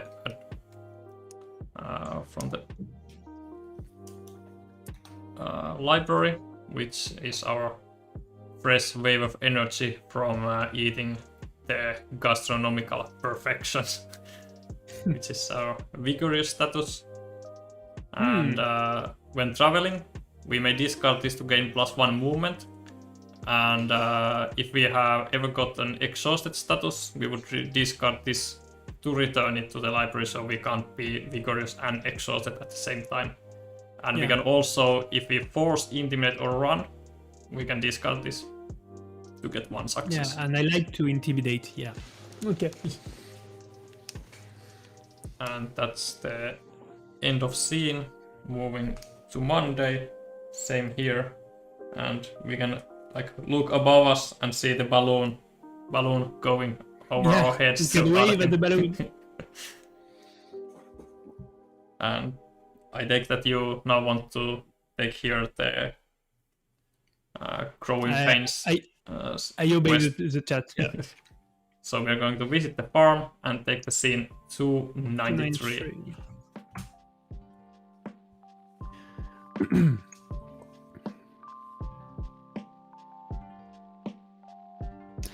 On your way to the farm, you are surprised to run into Gildia, the malnourished duckling who gave you this quest. There's no way I could stand by and not help. We have got to save the others. As you head to the farm, she tells you about the cruel acts performed by the married couple running the farm, Tidor and Darivi, and how they get their most loyal farmhand, old Norik, to beat and starve the kids that act out of line. You reach the farm as the sun starts to steer from the horizon.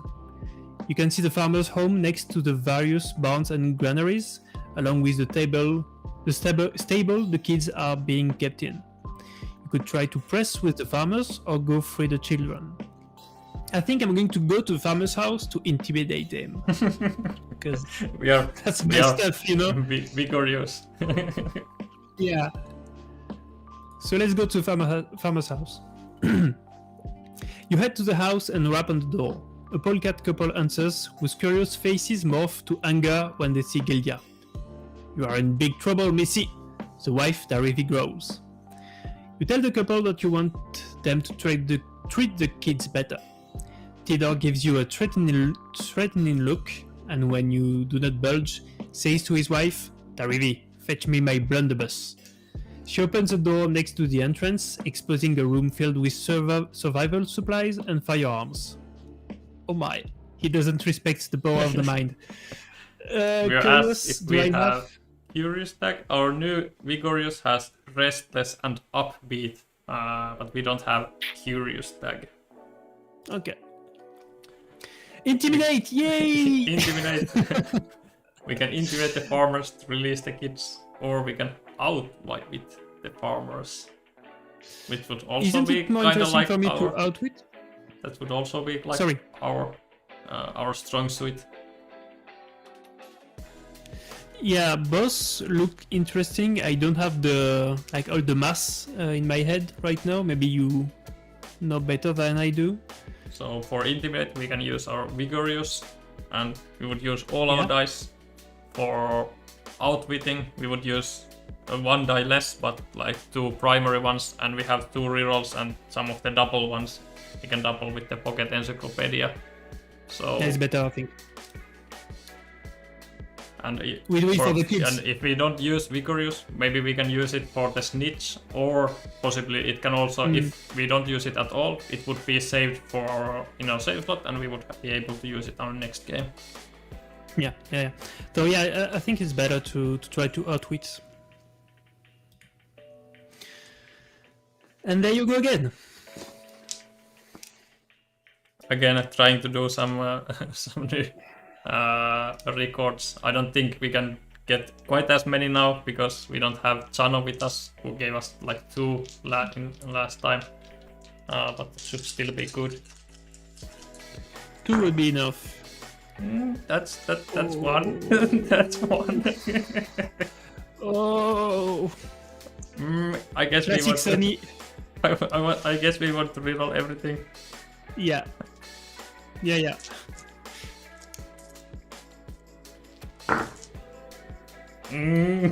Really?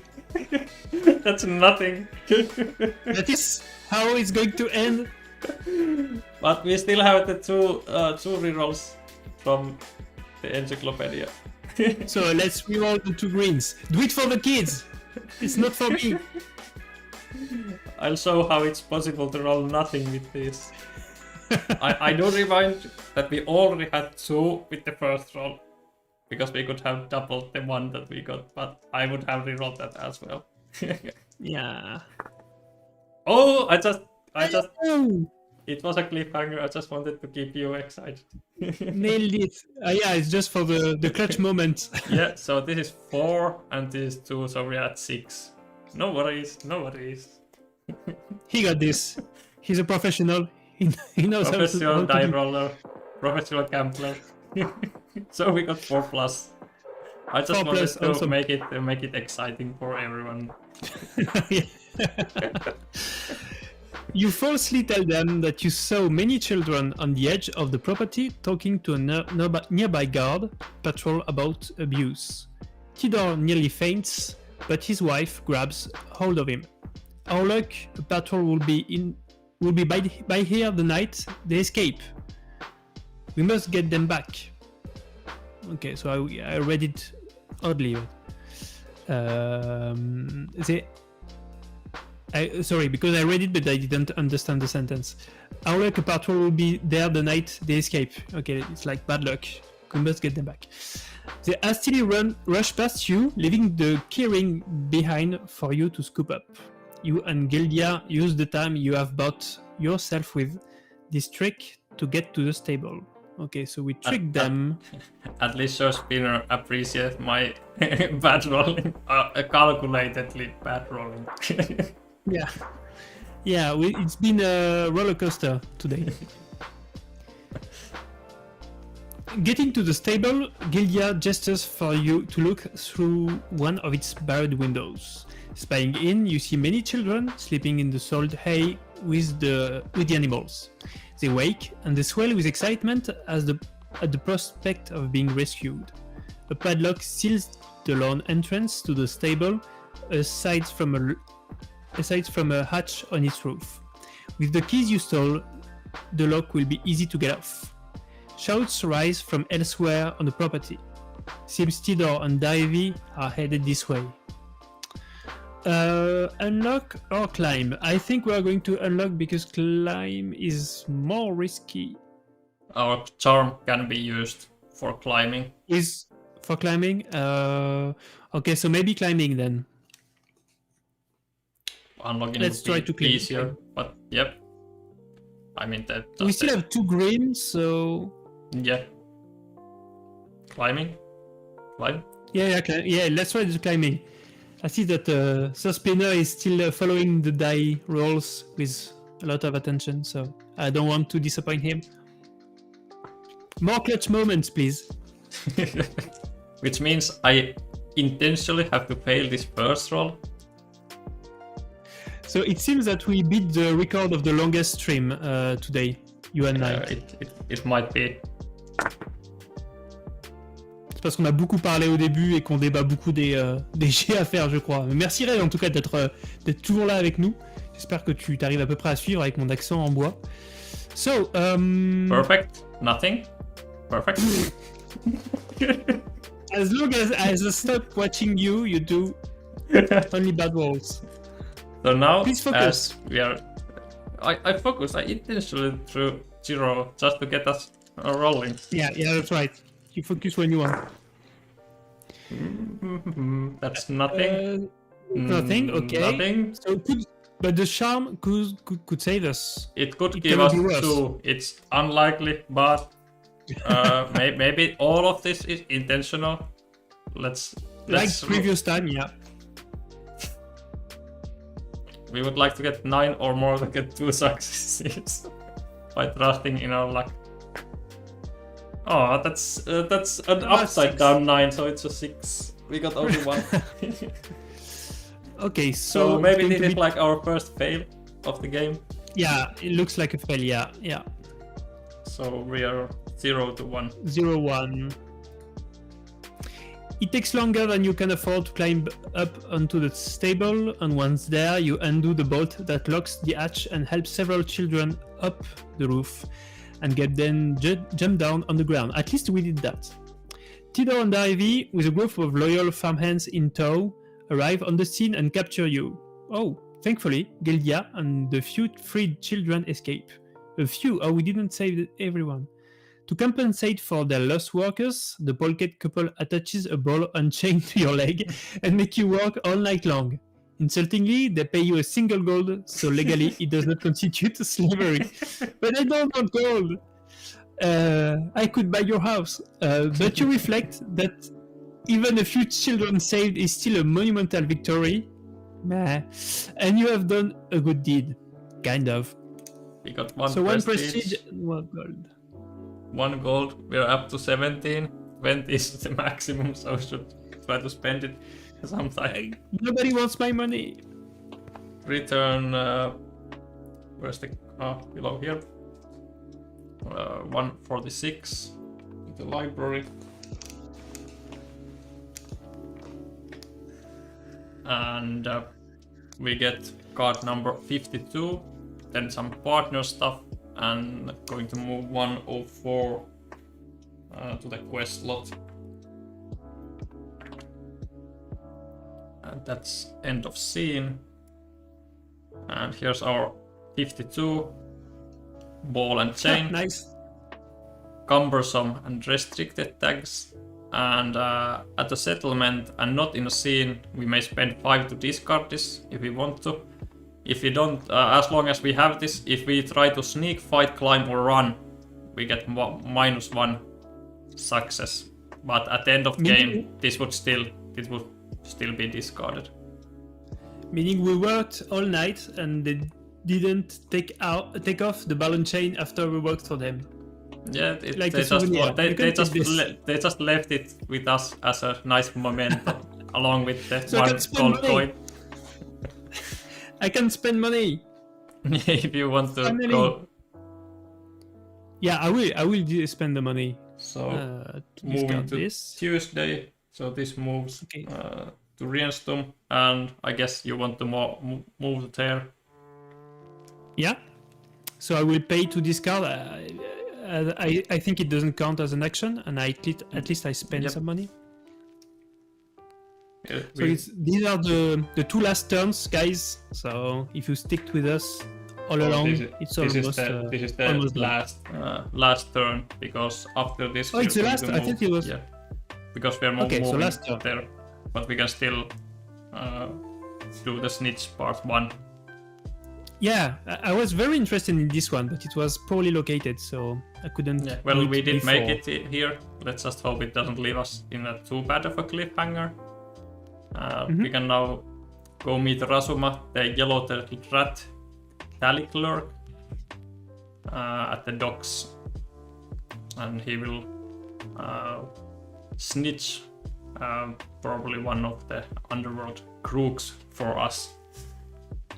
So there seems to be a lot of realms or factions in this game, but you don't ever permanently choose a side, right? You can play with both sides along the way with no consequences, and you help this one, so you cannot help this one. Yeah, there are many parties, and you can help different ones, and there might be some temporary consequences, but you are never permanently out of one party or the other. Okay. You like don't make a permanent alliance with any of the parties. You're like an individual adventure, just doing your own thing. Yeah. Okay. And the scene number was 231. 231. Yeah.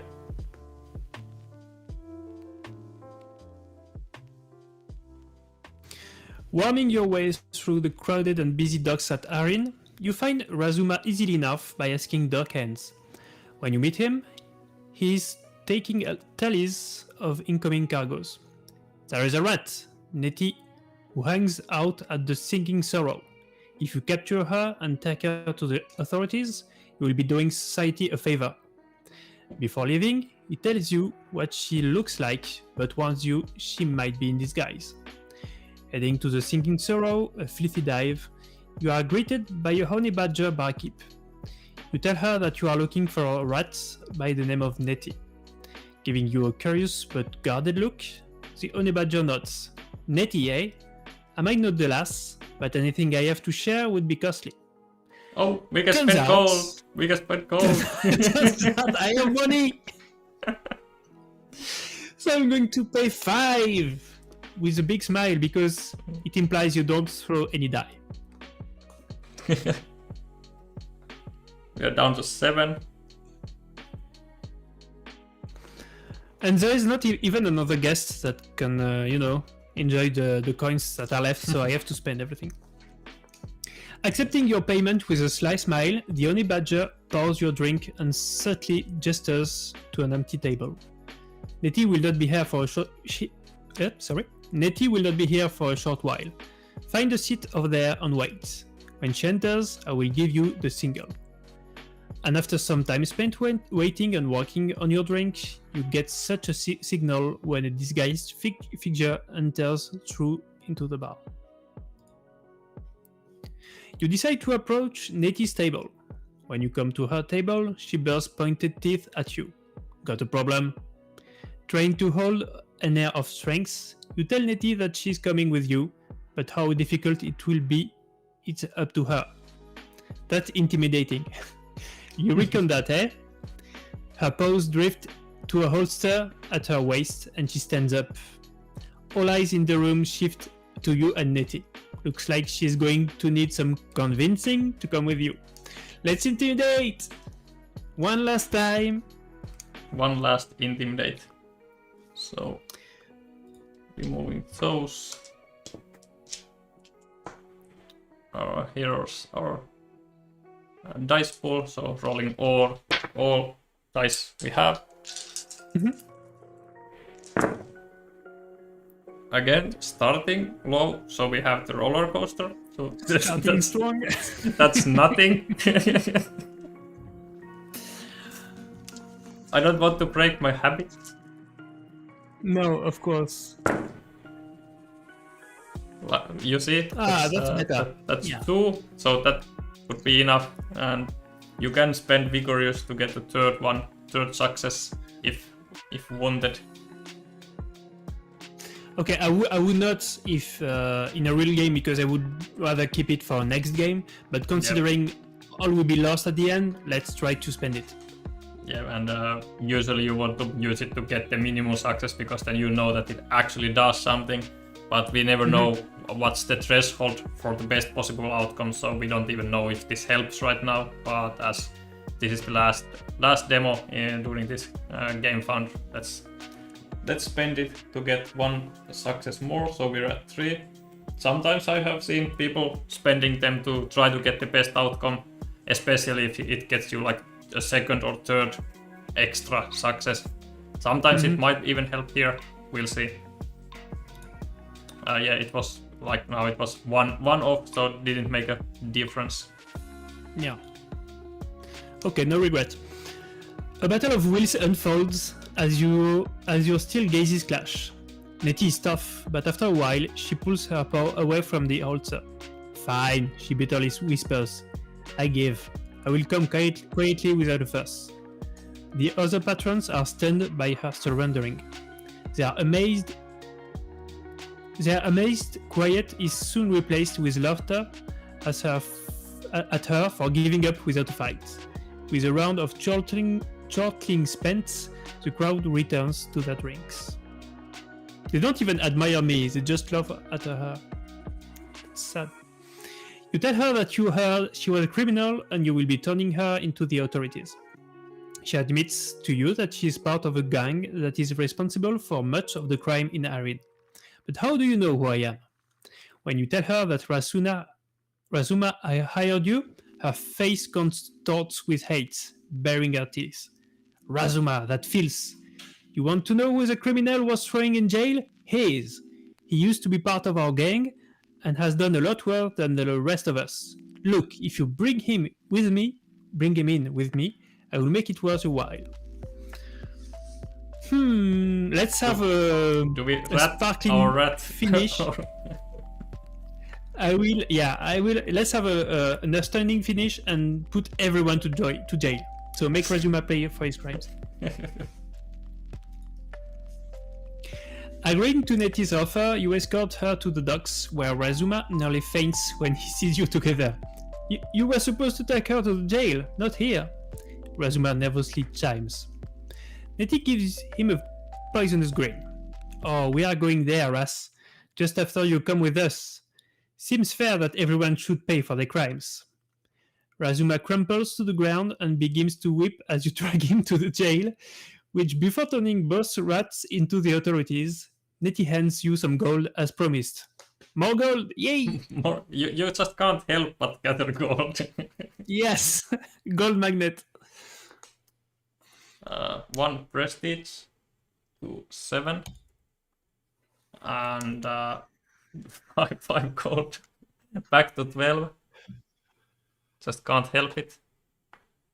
And I returned or placed the snitch to the vault. So vault is a separate place here behind all the other cards, behind the library, and cards go there sometimes before they are taken back to be available again. So basically we are just making sure that you are going to see all the content in the game before starting to repeat, and then partner would get stuck.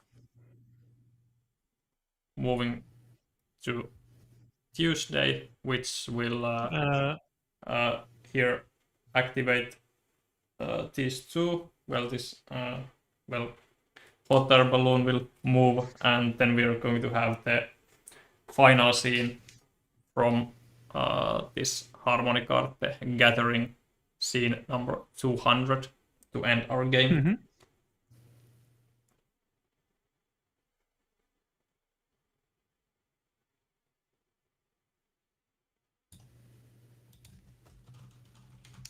Sorry, I'm a bit late on the... So one adventurer, do you have the isolated? I don't think so. We are not isolated. You head to the nearest inn, intend on treating yourself to a well-deserved evening celebrating this leg of your journey. Already from the outside, you can hear the sounds of lively patrons, suggesting that the establishment is quite full once again. Despite the noise, all heads turn as you enter, curious to see the new arrival. To a party! Yay! So I think that's an easy decision. Yeah, let's buy some friends. With Netis gold. Yeah. How much prestige did I get? I cannot see it. I think 7. 7. Yes. Everyone recognizes you as you strut into the bar. They cheer and marvel at seeing someone so famous. You buy a round of drinks for the patrons, who all swarm around you in adoration. With a single command, you unleash a party that consumes the whole building. You regale a captivated audience with tales of your most daring exploits through to the next day. Once the party is finally finished, the place is littered with stuff left behind from the party. You help the innkeeper clean up. I would not, because I'm rich. Who offers for you to take anything left over that you want, so I can pick up on the garbage. You may swap one of your skill marks for only. So you can swap. Famous. You can swap one of those skill marks for another one. So even while we are not going to play more, you can still humor us and tell what you would have done. Would you have like swap one to a different? I think I would. Yeah, I think I would have taken out the exploration, and put it on the vessel. Yeah, so that when I use my skills, my brain skills, I still have the. So which one did you say that you would like? I will put it to fights. So I can have a bonus die more or less everywhere, while keeping my very intellectual status. Yep, and even for the special ability, the power of mind, you can replace with any skill. So if you want to make Keridai like a brute and move everything, for example, over here, if you are forced to, let's say, convince someone or intimidate, you can use then, for example, this one, you can swap it to anything. So at the beginning, Keridai is really good at knowledge, so you probably always use it to swap here. But in later games, if you move to something else, you can use the power of mind to swap to your new best skill set. So it doesn't like force you to play as a bookworm, so to speak. You can play any person any way you want. After fighting with my head, I could talk with my hands. That's fun. And that's what I would do. So I am not, too desperate when I have to throw those steal or fights. Yeah.